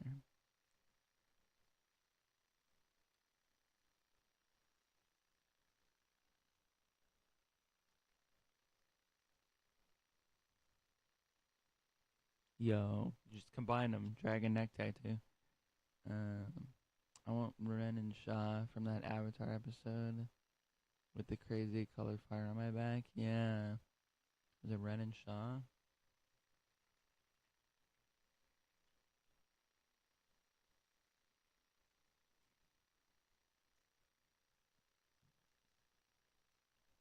Yeah, very cool.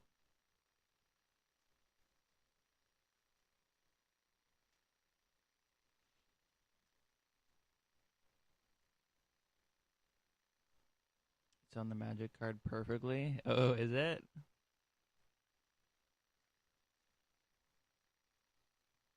Oh, that is pretty cool.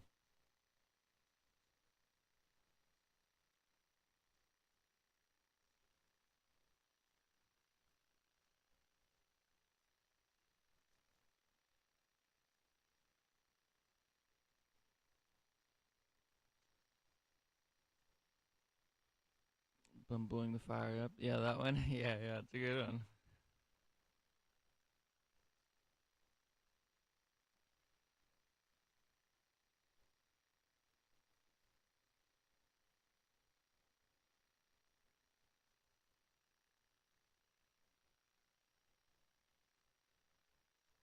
Today, the Matt Walsh Show, a lawsuit in New York has opened the floodgates that will result in the bankruptcy of every doctor and psychiatrist who pushed transgenderism onto children. Also, as the left pretends to care about Epstein, what about the thousands of illegal immigrant predators and child abusers that have flooded into the country?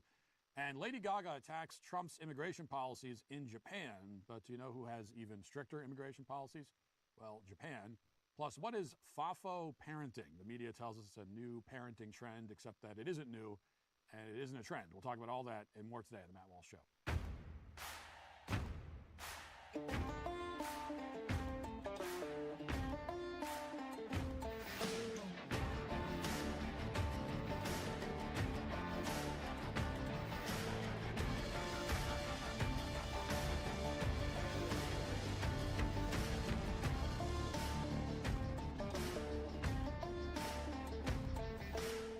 Ever since well-funded left-wing activist groups, including the HRC and the ACLU, won a Supreme Court victory back in the summer of 2015 that legalized gay marriage in all 50 states, they very aggressively pivoted towards pushing transgenderism at every opportunity. The HRC, or Human Rights Campaign, for example, went from mentioning transgenderism just 3 times in their Next data video was Zeron and Epstein comparisons too. Oh, gross.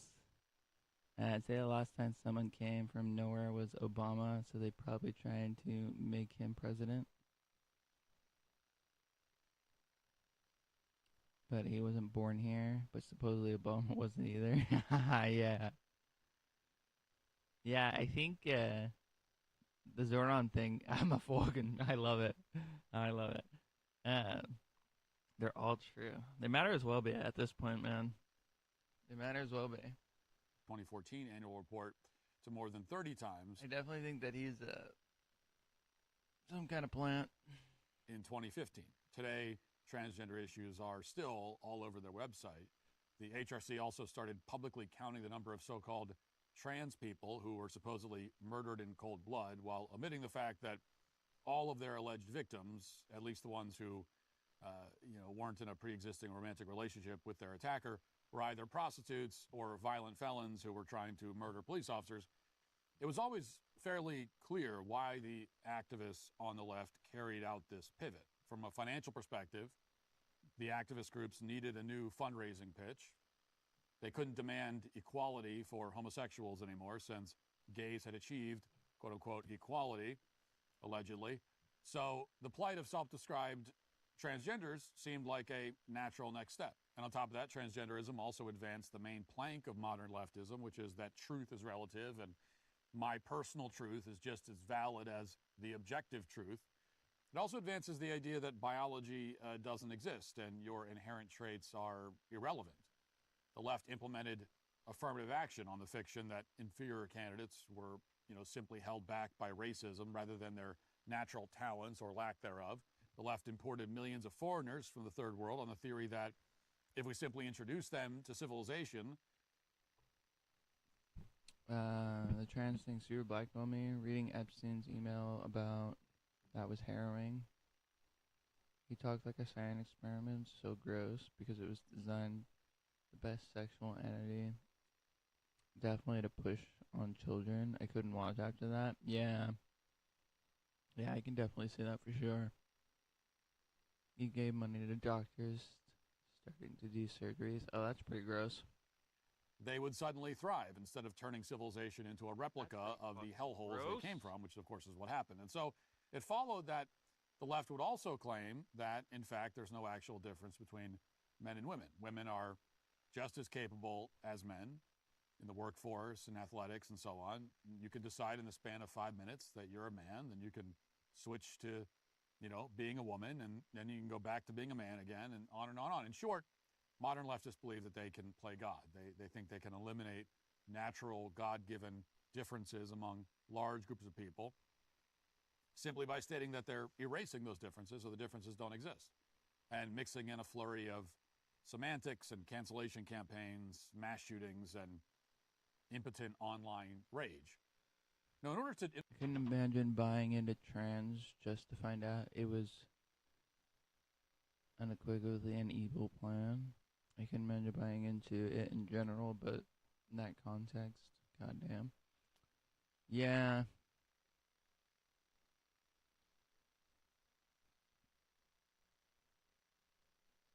Yeah, I don't know. There's a bunch of like ideologies that are like that.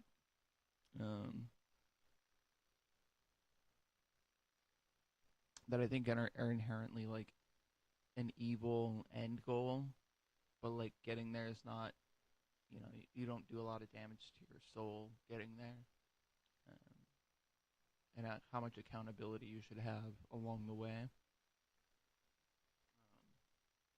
It's a tough one. It's a tough one for somebody like what I like to think of as like a moral creature. But unfortunately, these days I don't see many humans as moral creatures.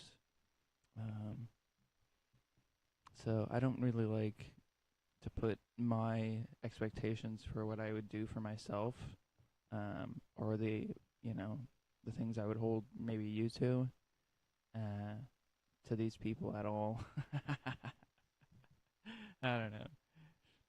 I mean, I've always kind of like had that feeling in my gut.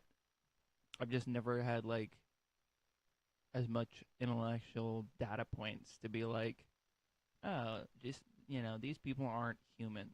They're just like animals. And when I meet a moral creature, I know a moral creature. And it's just one of those things that I don't know. It's blackpilling to think about, but at the same time, it's just, it's okay. It's fine. Demons! yeah. I try not to just share that this is the world I should have recorded. Well, the good news is I think there will always be moral creatures out there. You could say that there's more demons running around than moral creatures. I don't know if that's true. I think the moral creatures are just better at keeping to themselves, to be honest.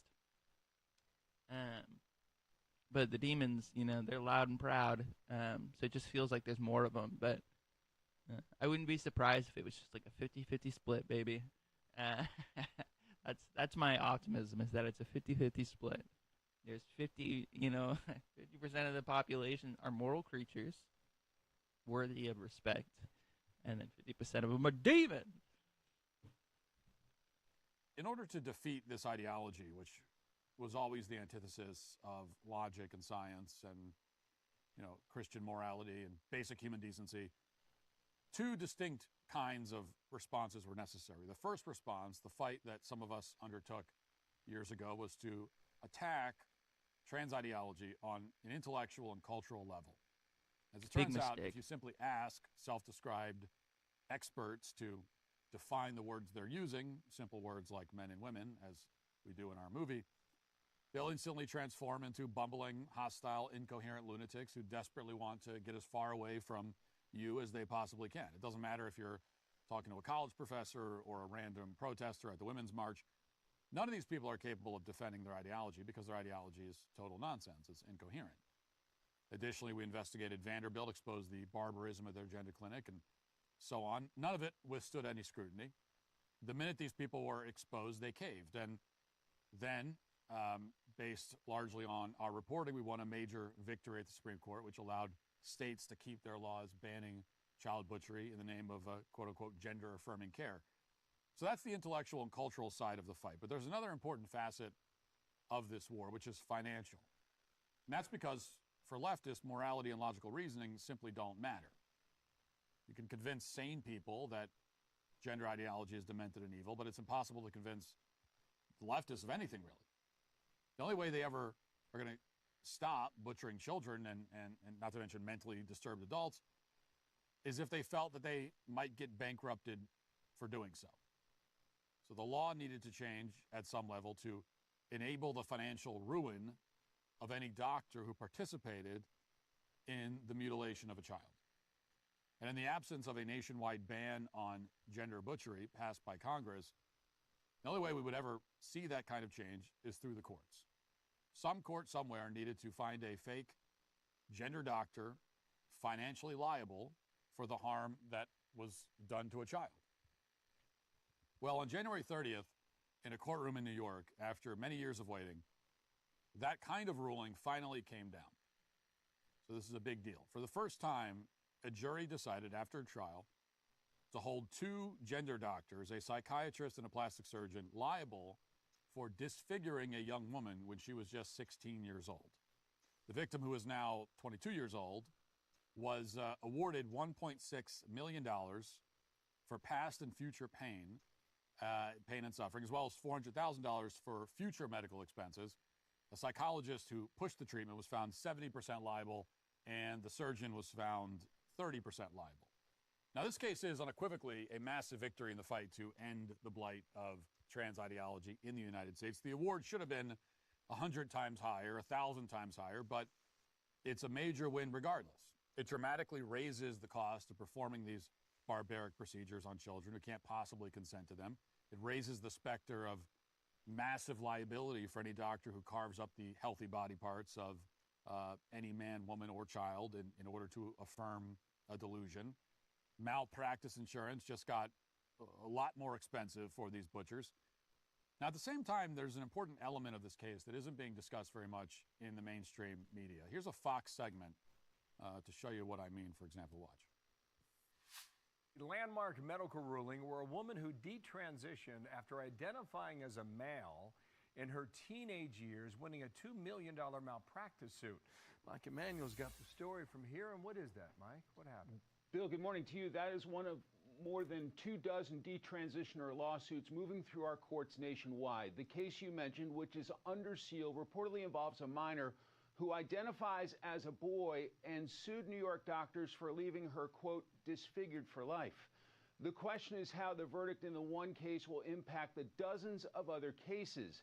Elon Musk reacting on X, quote, there will be thousands of court cases of children who were mutilated by evil doctors, modern-day Mengelas. The schools, psychologists, psychiatrists, and state officials who facilitated this will pay dearly too.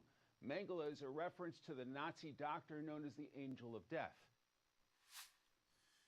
Now, all of that is true. There will be many, many more lawsuits like this. All of them will have the same effect. They will paralyze the butchers with fear. They will provide financial compensation to some of their victims, not that any financial compensation could ever be enough, and they'll prevent many children from suffering the same fate. So all that is true. Now, at the same time, what's missing from this segment, and this isn't a pick on Fox, every mainstream outlet has this issue, and I didn't quite understand the full picture when I first heard about this either, until you really dive into it, into the case itself. Well, it's that the case wasn't as cut and dried as it may seem from these reports. Only one journalist watched the entire trial play out in the courtroom, being physically present there over several weeks. His name is Benjamin Ryan of the Free Press. And from his reports, it's very clear that the gender industry has switched into a kind of plan B. So they have a new game plan now that they realize that they're in a lot of trouble. The most important takeaway from Ryan's report is that during this trial, neither side actually argued that it's wrong to perform a double mastectomy on a 16-year-old girl in order to affirm her so-called, quote-unquote, gender identity. The personal injury attorney who represented the victim throughout the trial made the argument that these kinds of barbaric surgeries can be legitimate in some circumstances. Now, this is from Ryan's dispatch from the courtroom, quote, "The plaintiff's attorney did not seek to undermine the basic principles of this medical field during litigation. He and the three defendants' attorneys maintained a consensus throughout the trial that mastectomies are an appropriate treatment for certain minors with gender dysphoria, a psychiatric diagnosis characterized by persistent distress over a conflict between a person's gender identity and birth sex." Now, this is an important clarification that most outlets are missing. Maybe this was a strategic decision since the jury was based in New York, or maybe the lawyers actually believe that nonsense, the nonsense that there are times when these double mastectomies can be legitimate, which they never are, unless it's to treat an actual medical illness like cancer or something. Now, whatever the case, it's vital to understand that this trial didn't address the issue directly of whether children should be disfigured by gender doctors in general. Instead, the case was about whether this particular child, in this particular case, was not treated in a professional manner. This is an important paragraph from the Free Press. I'm going to read all of it. Here's what it says, quote, "The lawsuit also accused both the psychologist and the plastic surgeon of failing to thoroughly explain the risks and benefits of the surgery. The plaintiff's attorney alleged that the providers had each failed to properly caution that the surgery might not meet the teenager's expectations or address her psychological struggles, and in particular, that she might regret it. At the crux of the case was the psychologist's referral letter for surgery, which made no mention of what the plaintiff's attorney insisted was a required diagnosis, gender dysphoria. The psychologist wrote that the victim suffered from body dysmorphia, which involves overwhelming rumination over a perceived physical flaw, a diagnosis that is actually a widely accepted reason not to perform plastic surgery. That letter to me is a stop sign," testified Dr. Lauren Schechter, who is chief of gender affirmation surgery at Rush University Medical Center in Chicago. "I looked at this case really hoping, and even with an expectation that there would be enough to support the plastic surgeon's care," he said, "and I couldn't do that." Schechter is also the president-elect of the World Professional Association for Transgender Health, WPATH, whose trans care guidelines are widely referenced. Now, that's an incredible paragraph on many levels. Now, first of all, as we discussed at length on the show, WPATH is not even close to a legitimate medical organization. In the Vanderbilt case that went to the Supreme Court and in the WPATH files, the organization was exposed as, of course, a collection of quacks, mad scientists who, by their own admission, have no idea what they're doing. This is from Clarence Thomas's opinion on the Scarametti case. For example, quote, "Recent revelations suggest that WPATH, long considered a standard bearer in treating pediatric gender dysphoria, see brief for United States, bases its guidance on insufficient evidence and allows politics to influence its medical conclusions. Beyond the lack of consensus over the efficacy and ethics of pediatric sex transition treatments, these developments provide states even stronger reasons for treating supposed authorities in this area with skepticism. WPATH itself recognizes that evidence supporting the efficacy of puberty blockers, cross-sex hormones, and surgical intervention for treating gender dysphoria in children is lacking." WPATH also routinely changes their so-called standards They changed their guidelines on the appropriate age levels for administering cross-sex hormones multiple times, including in 1997, 2012, and 2022. WPATH doesn't support their standards with any kind of rigorous medical analysis. They're just making this stuff up. They were founded by genuine lunatics who destroyed the lives of children. They acknowledged in internal communications that children can't really consent to any of this. So put simply, WPATH exists for one purpose, which is providing a collection of fake experts that major hospitals can hide behind when they're asked why they mutilated a child. And yet here we have the president-elect, Lauren Schechter, who's a, by the way, evil, disgusting human being who's mutilated many, many children. And here he is taking the stand in this case for the benefit of the plaintiff who's suing a gender doctor. Well, everyone should understand what's going on here. WPATH and the trans industry in general, what they're trying to, they're playing a game here. You know, they're trying to carve out a kind of legal safe haven. They want to present themselves as a serious medical organization with real standards, and as part of that ruse, they need to sacrifice some of their foot soldiers who got caught in the act. But WPATH knows that the difference between body dysmorphia and gender dysphoria is nothing. It's a semantic distinction at best, especially in this case. They know that doctors all over the country are currently doing exactly what these two doctors did. They're rushing children into undergoing surgery and taking all kinds of horrific medications in order to affirm their fake. I've seen said to push to children because the hormones and blockers yield better results than on adults. Just yuck. Specifically male to female. Oh yeah, I could totally see that.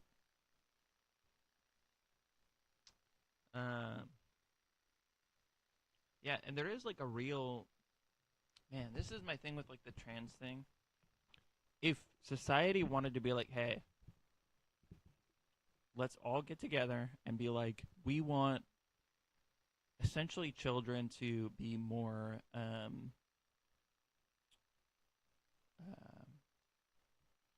what do you want to say, like sexually ambiguous? Like we want to create a society that's more sexually ambiguous, giving each gender the reverse hormones while they go through puberty, so they make them like less of the other sex. So if you're a boy, you get estrogen. If you're a girl, you get testosterone, so that everybody's kind of like more on the same physical. I mean, there might be complications with that, but if that's what society wanted, that'd be fine. You know, if we were like, hey, that's fine. Or if that's what you want for like your kids, you're like, hey, I want my kids to be sexually ambiguous when they're older, and as long as it doesn't hurt them, so they'd have to do research on like whether it hurts them or not. It definitely hurts them in the sense that they'll never be as masculine or feminine as they would have been when they're older. But like, there's a bunch of things that people can talk about that are like honest conversations around the trans thing, and being like, we just want our kids to be, you know, ambiguous, because that's all it does. It makes boys ambiguous, it makes girls ambiguous from the other gender. You get a couple more masculine traits if you're a girl, you got a couple more feminine traits if you're a boy. That's all it really does, is the hormone stuff. Now the surgery stuff, that shit should be nipped in the butt. You cannot be cutting kids up, man. That's fucked. There's no way, you know, we're going to look back on this time period and be like, oh yeah, that was okay. There's no fucking way. But the hormones things, I'm like, yeah. Like, if society wanted to, you know, wanted people to be more equal in the sense of, like, genderly ambiguous, I get it. It sounds a little utopian. It sounds a little bit blank slatey to me. But especially if it was just an option for, like, parents and it didn't hurt the kids, I don't give a fuck. Sorry. I imagine a lot of people wouldn't do it anyway, just because once things are legal, it doesn't make them as fun. I thought the ultimate sexual desirable being is a female with a dick, literally. Historically, in the Bible, that is exactly. But it's coming from a place of pedophiles sexualizing them. I just super curious. It didn't let their sexual organs develop normally. I don't personally know that. I think you're right. I think it makes like boys' dicks smaller.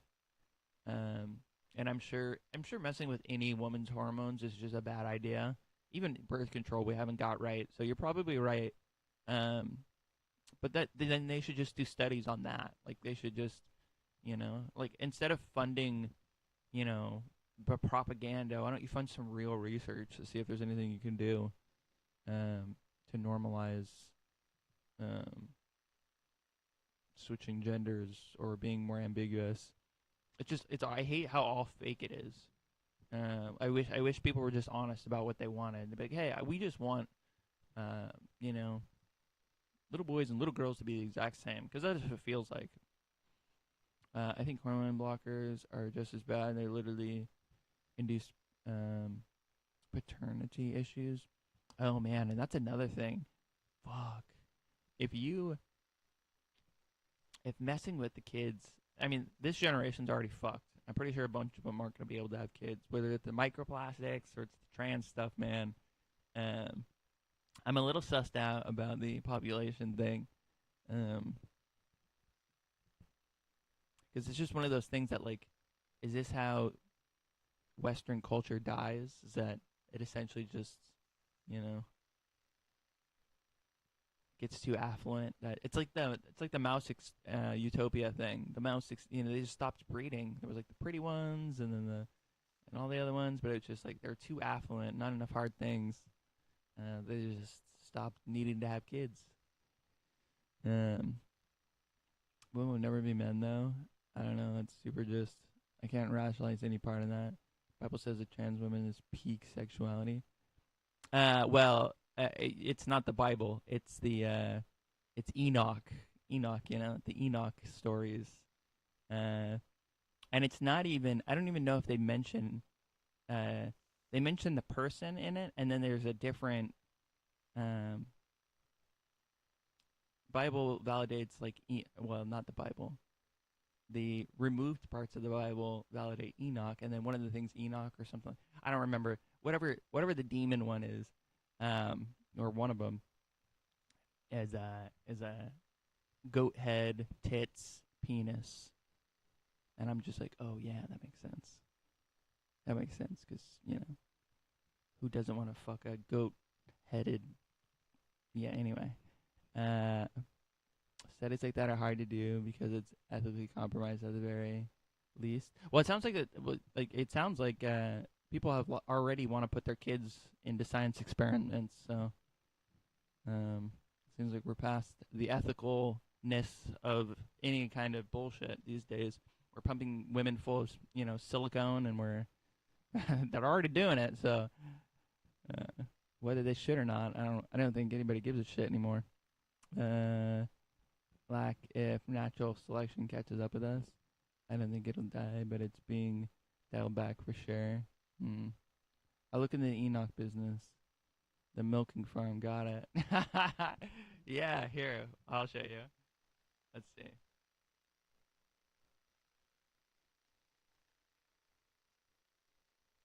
was like well, you're just gonna put trans demon in our search here.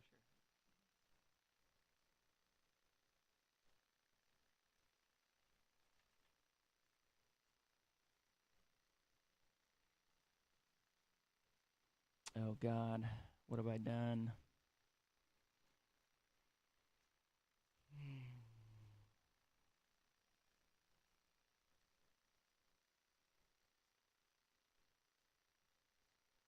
Listen, it wasn't Satan. It was called something else.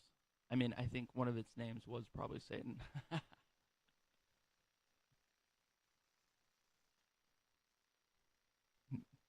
Damn.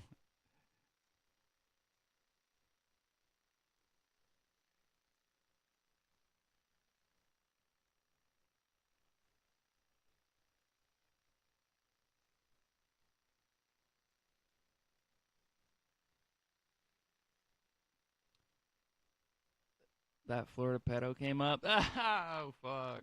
Goat demon makes sense. Yeah, it does. It does. Trans, of course. No. It really does. It makes sense. It makes sense. It's like both parts that are like external to the world. The original double bagger chocolate. The OG Contenders, double bagger. And make some money in the process. Was the goat on your farm, for sure. That's what all these doctors are doing. WPATH is trying to distance itself from these kinds of practices as if it's kind of a one-off situation, but it's not a one-off. This is the entire industry. In no universe is it reasonable to mutilate a child under...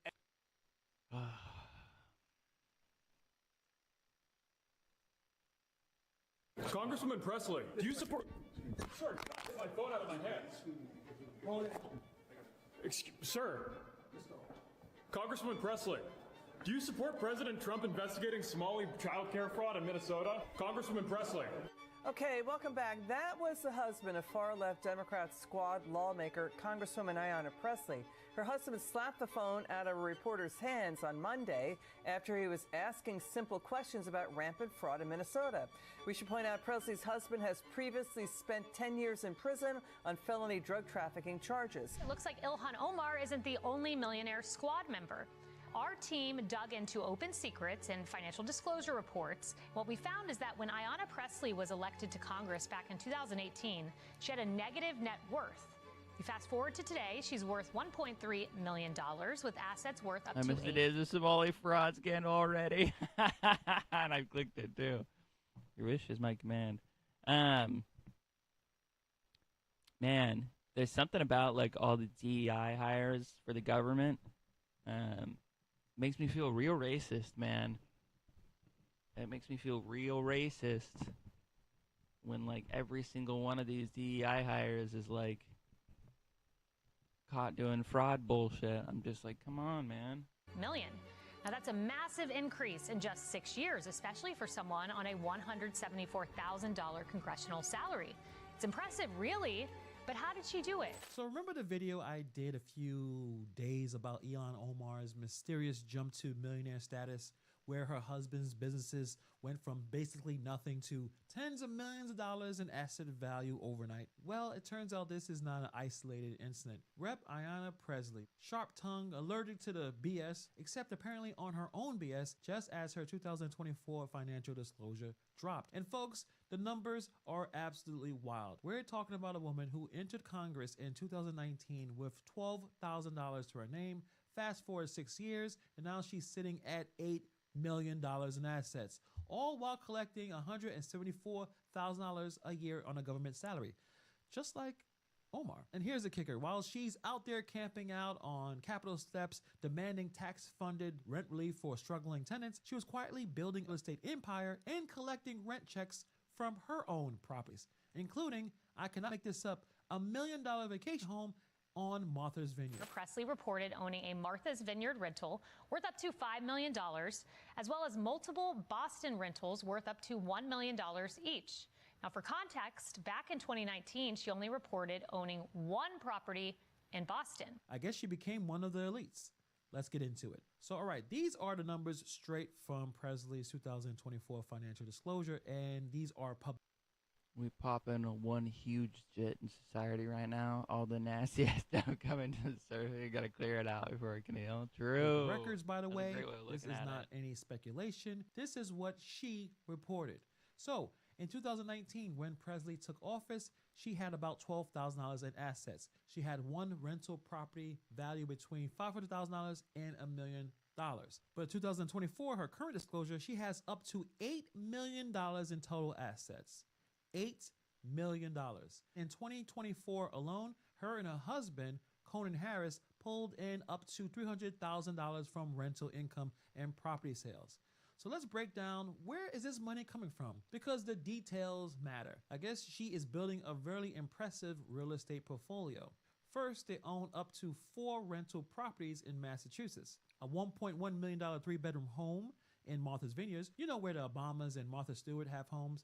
This property alone generates between $15,000 to $50,000 in rental income in 2024. She also has a 2-unit rental property in a predominantly black low-income neighborhood in Boston that also brings in about $50,000 to $100,000 in rent last year. She also has 2 additional rental properties, each generating between $15,000 and $50,000. And then there's property sales. They bought a condo in Fort Lauderdale and flipped it after just over a year for a $67,000 in profit. But wait, there's more. Her husband has some kind of management consulting business, which he conveniently started 3 days before Presley took office in January 2019. That also has generated between $100 and $1 million in income last year. Now, here's where it really gets interesting, the timeline.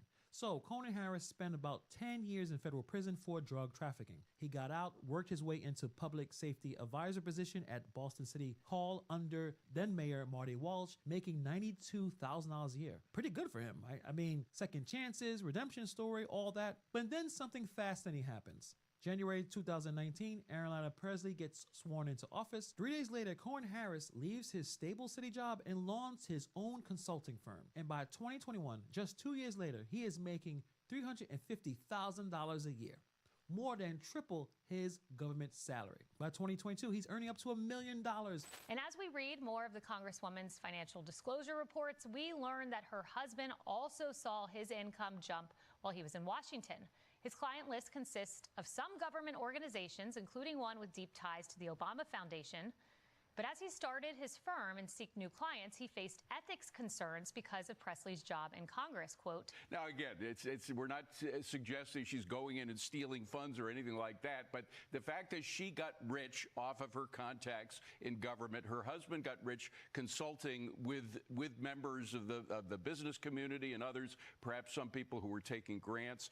That's, by the way, we saw that with Lee Zeldin, the EPA commissioner. And by 2024, his income is listed between $100,000 and $1 million, which means it could be at the top end of that range. So now you have to ask yourself, what exactly does a former incarcerated drug trafficker turned manager consultant offer that's worth $1 million a year? And more importantly, who are his clients? That information is not disclosed. We don't know who's paying him. We don't know if any of these clients have business before Congress or before Presley's committees. Very convenient, don't you think? So here's where this goes from ethically questionable to you gotta be kidding me. So during the COVID-19 I was gonna say, all that sounds unironically like normal shit, like normal political shit. I expect, unless you do some kind of weird former drug trafficker, okay, yeah. Maybe not that part, but if your wife is in Congress or something like that, and you know, and you're like, hey, I can make money just by like seeing how pissed off my wife is tonight. We don't even need to talk. She just comes home angry because, you know, the bill's not going to go through and she knows it's not going to go through. You don't even need, she doesn't even need to say that the bill's not going to go through, and you're just like, okay, what can I take advantage of just knowing these facts that the bill's not going to go through before anybody else does? If he's still fucking off, then yeah. That's all pretty normal. Like, I assume the same thing about like the Pelosi thing is that insider information like that is just, unless you stop them from doing any kind of like business transactions, like freezing all their assets and they don't get to make or keep any money from while they're in office, there's not much you can do. That's all pretty normal stuff. The Somali stuff was crazy though. That was like direct ties to everything. Loudest voices. She was just like funneling money directly into her own bank account. That's crazy. That's not like making money off of knowledge. That's making money off of the government. Rent cancellation. My colleagues, my brothers and sisters in service, to reintroduce the Rent and Mortgage Cancellation Act.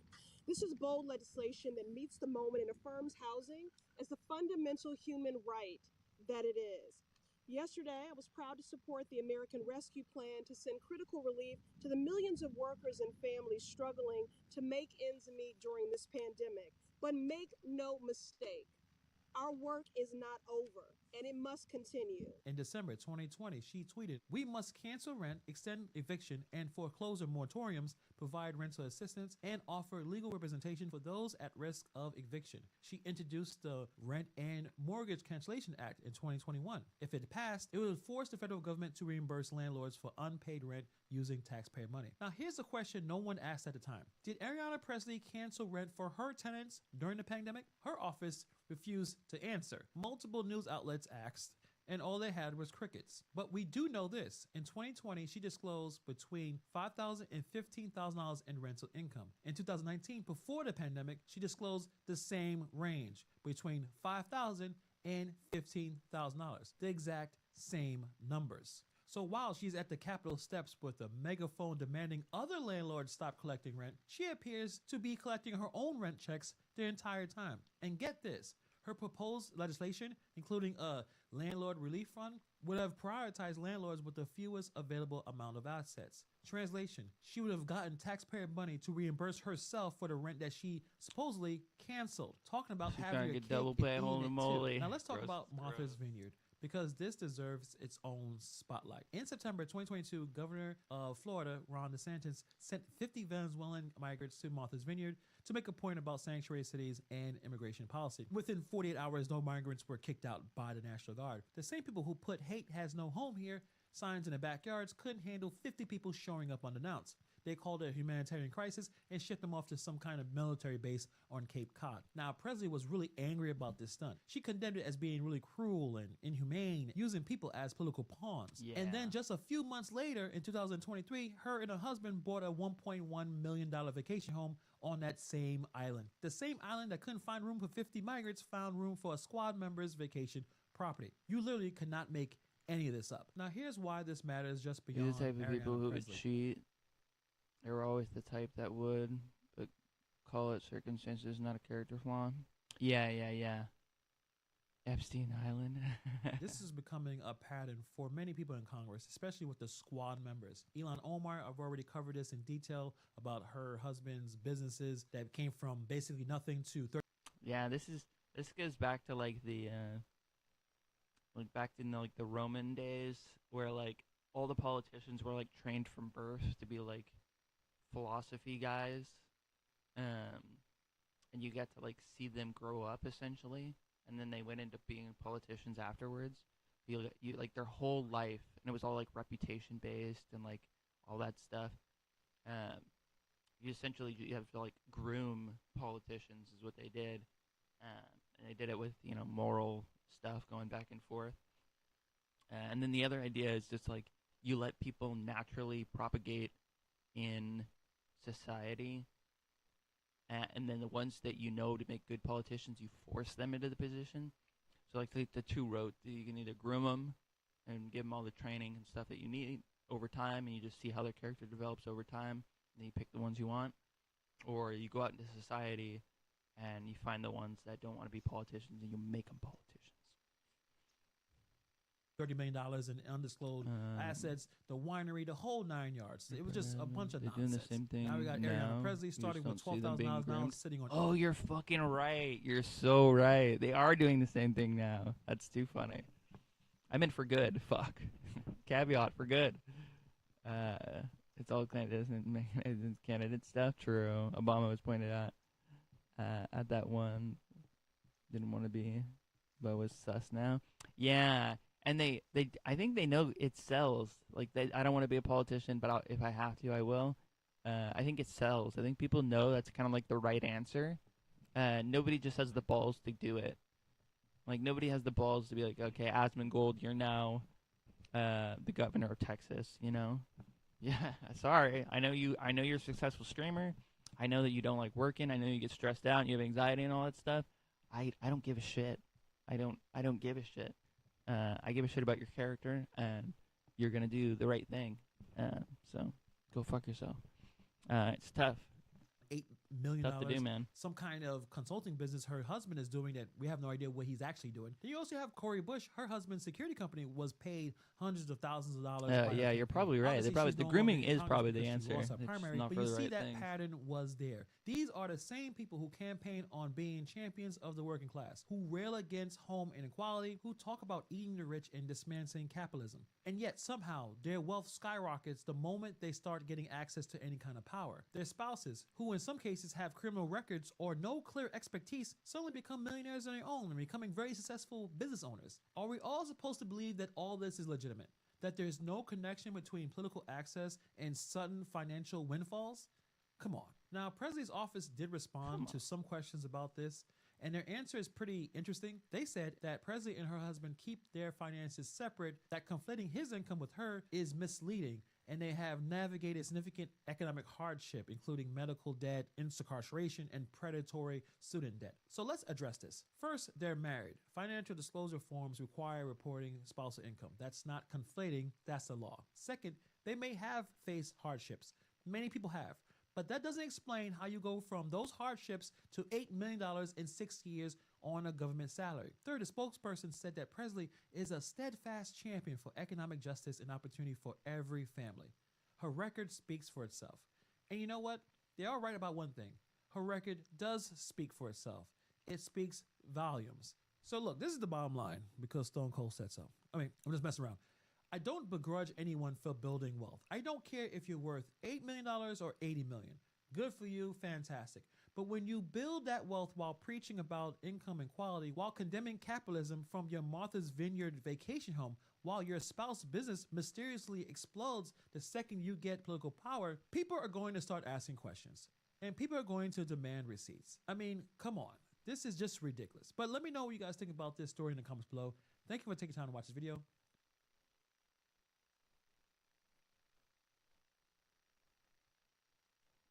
Congresswoman Presley, do you support... Who's this guy? Hannibal's Hungry? Fuck. Wicked name, dude. Oh, he just covers all the fraud stuff? That's hilarious. This guy's getting hundreds and thousands of views just covering all the fraud stuff. How long has he been doing this? A month ago? 2 months ago? Okay, before that, it was, I don't know, some fraud stuff, but a lot of, yeah, more fraud stuff, yeah. This is all this guy does, just fraud. Serial killer stuff. Just covering court cases. That's crazy. You were watching him earlier? Hey, man, that's cool. He seems to be, he's probably an expert on spotting fraud bullshit when he sees it.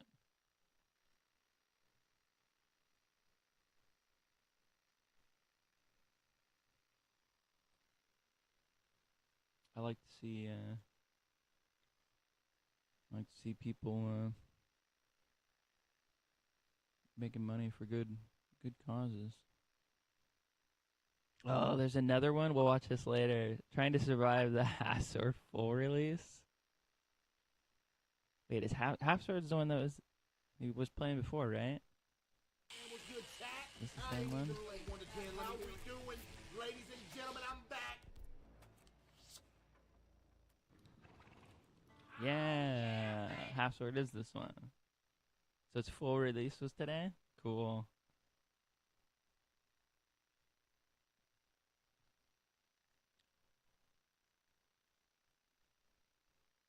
Someone making an honest living on fraud. Yeah, right? That's pretty cool. And just having like a reasonable Welcome back takes to Chow about it. Time Pods. Your host, Red. Got a video today from Glow Up Girl. Something doesn't add up. Lizzo, Meghan Trainor, Amy Schumer, Rebel Wilson, the faces of body positivity. For a decade, they preached body acceptance. They said weight loss was about conforming to toxic standards, that wanting to change your body meant you hadn't learned to love yourself yet. Then True. Translation. I'm a fat ass and I'm too lazy to work on my body and it's just too hard. So you gotta accept me as I am, like a fatty. Wait, there's a new drug that just make me skinny? Say no more. Then Ozempic arrived. That's women. And suddenly, the loudest voices went quiet. The bodies got smaller. And body positivity became wellness journey. So, were they lying then? Or are they lying? It's always some kind of journey, isn't there? Journey should really be getting some royalties from all these women. Now. And what happens to the millions of women who bought into the movement? Welcome to Glow Up Girl, and today we're uncovering how Ozempic exposed the lies and hypocrisy of the body positivity movement. This one's gonna have... Yeah, they all knew they were fat and ugly, but they just couldn't admit it. They just had to make everybody else accept it. But as soon as they were given the slightest chance to be skinny and good looking. They took it. Took it so fast, my jeez. A whole lot of tough love. So let's get into it. Let me take you back. The 2010s. The body positivity movement was everywhere. Instagram, TikTok, magazine covers, conference stages, and the message was simple, powerful, and seductive. You're healthy at any size. Wanting to change your body means you hate yourself. Diet culture is the real disease, not obesity. And for millions of women, this felt like liberation because they'd tried everything. No, they didn't. Stop lying. You know they didn't try anything. They thought they can eat slightly less and lose all this weight, and as soon as it didn't happen, they quit. Every diet, every workout plan, every miracle pill, and nothing worked. Nothing stuck. They were exhausted, ashamed, and defeated. The scale became the enemy. The mirror became a source of shame. And every failed attempt felt like personal failure, like moral weakness, like proof they were fundamentally broken. So when someone finally said, "Stop fighting, you're fine exactly as you are," it wasn't just a message. It was relief. It was safety. It was permission to stop hating themselves. And they trusted the people telling them this. Because these weren't faceless corporations. These were real women, celebrities, influencers, people who... People really need to stop putting in so much influence onto celebrities and influencers and stuff. We're nobodies. True. If you don't want to live their life, don't people live are their no life. expert at anything. They just got famous for something, and then, you know, someone told them to say something to you. That's pretty much a lot of the times. Who looked like them. People who said, "I'm Yellow living proof. chickens. You don't need to change." People who built entire careers on that promise. It wasn't just about confidence. It was about trust. But it's just the sadness, right? Again, who are women's worst enemies? Women.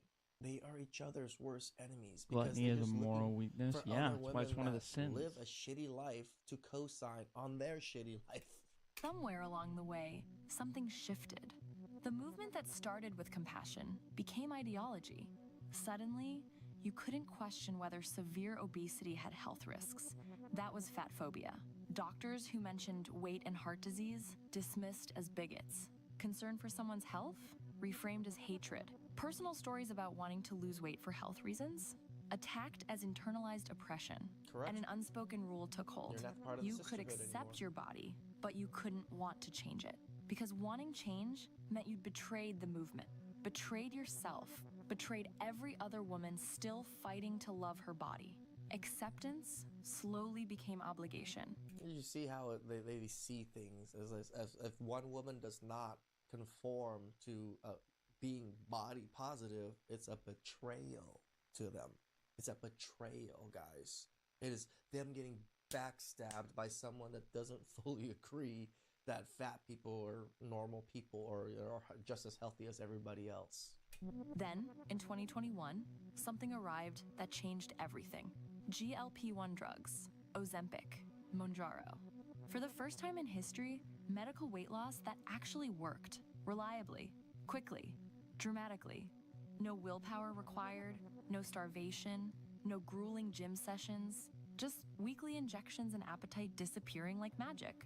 And oh so suddenly, the cultural script flipped. Weight loss wasn't oppression anymore, it was health. Appetite control wasn't self-hatred, it was self-care. Thinness wasn't conformity, it was wellness. The same people who'd spent years calling diets dangerous were now celebrating wellness journeys. The same voices that condemned weight loss were now posting gym selfies with captions about feeling strong. But I'm so glad I was always in the gym culture boat and always told you guys to go to the gym before it was cool. And I'm pretty sure it's not that cool now, but I still tell you guys, get your asses to the gym. Here's the thing. The rules didn't change for everyone, just for the people at the top. Correct. Let's talk about Lizzo. Not because she's the only one, but because her case is the clearest and most undeniable. Let's be honest, Lizzo wasn't just body positive. She was pro-fat. Her music, her brand, her entire public image framed extreme obesity as empowering and desirable, superior to thinness. Tempo, fitness, juice. These weren't songs about self-acceptance despite imperfection. They were celebrations of size itself. For years, just go to the she gym mocked for the diet photo culture, op. dismissed Yeah, health yeah, concerns yeah. as bigotry, positioned herself as living proof that you could be over 300 pounds and thriving. She told fans that doctors were wrong, Yeah, there's that no health and way. weight were unrelated, that anyone Then suggesting again, otherwise was fatphobic. there is like a thing of like once you start getting more fit, you end up wanting to get more fit. It's kind of like a, you know, a downward spiral. No, it's a like it's momentum building. So I wouldn't be surprised if they actually and went to the gym. dangerous. She didn't say, I Probably not accept as my much as you body think, that's even for if sure. it's imperfect. She said, there's nothing wrong here, and suggesting otherwise is oppression.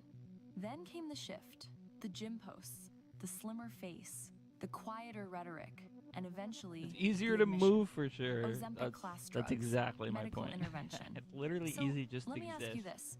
If obesity was never a problem, why fix it when given the chance? Right. We're all tired of the gaslighting. So if you want more deep dives into things the media won't tell you, make sure to subscribe. It helps the channel more than you know. Go give her some subs, guys. This is a wonderful channel with wonderful stories of just darkness. Wonderful stories of darkness. And it's not Agreed. just Lizzo. Amy Schumer openly admitted Ozempic use. Meghan Trainor, the woman who sang all I'm not even sure who the hell this person is. about that bass, publicly credited Mounjaro for her weight loss. Rebel Wilson lost 60. That I know. This person is probably the most famous person in my mind because I actually watched a lot of her movies growing up, or in the last more recent years, like the singing movies and all those things. Pounds through lifestyle changes, then admitted to Ozempic for maintenance. Remy Bader built a following on plus-size fashion, then underwent bariatric surgery after trying and failing multiple GLP-1 drugs. Different women, different stories, different methods, same outcome. The loudest voices of body acceptance all quietly chose transformation. Now, here's where it gets dark, because this isn't just about celebrities being hypocrites. This is about the psychological damage it causes the women who believed them. Correct. Imagine this. For years, you were told, stay where you are, you're perfect. Wanting to change means you hate yourself. And you believed it. You built your identity around it and defended it. So many women did. So many women built their identity around their size and how people should just accept them for their size. It online. It is just so sad to see that. I saw so many women like that. Just like, you should just love me the way I am. You should be grateful that I'm here. And it's just like, whoa, you're 300 pounds. You take up 2 seats. Why am I grateful? With family members and ignored your doctor's concerns, you dismissed your own discomfort. Correct. Convincing yourself that joint pain, fatigue, and breathing problems were just Yeah, you thought living in Delulu land with all these other women were better. And then now you realize, oh, crap. Society's fault, not your body's. And that's the trap. You were told that acknowledging your physical pain was a sign of self-hatred, but you shouldn't have to suffer to prove a point. Then, the leaders of that movement quietly lose tons of weight and rebrand it as wellness. What runs through your mind? If they needed to lose weight, what does that say about me? Was I lied to? Or you're fat. Or just left You're behind? fat and a fool. The shame, the confusion, The two worst the things you can betrayal. be in this universe. It's a sad thing. A fat fool.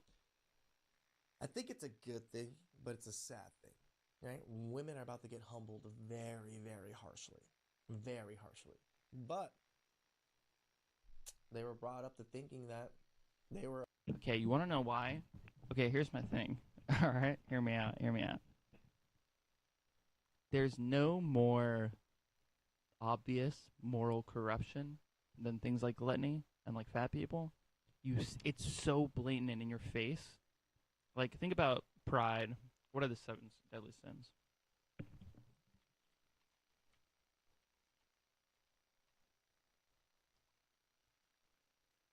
Okay, pride. Can't see it. Can't look up and see somebody who's overcome with pride. Greed, maybe. Not really though. Like even today, like people like fucking Bobby who spends $1,000 on a shirt and it's a vintage shirt and pre-used. It's hard to tell that he's like wrath. Not really. Like these people can't be wrathful all the time. Envy. Not really. Like, maybe you can assume some, blonde bitch is a little envious, but I don't know. Even that's kind of stereotyping. Lust, nope. And then sloth. Kind of goes with gluttony a little bit, but gluttony, man, this thing written all over. It's written all over for the public to see. It's crazy. Okay, psychologically, in their minds, there's been a game that's afoot, and they don't even know what the hell's going on. You weren't just given bad advice. You were given absolutist ideology disguised as self-love. And now you're sitting with the consequences cutie hole? while they're on red carpets looking like completely new people. And again, they have the money. They have the status. They've always been able to do whatever the hell they want because they were famous. Doesn't matter what size they are. For normal people, being a obese size, it's costly and so... Cutie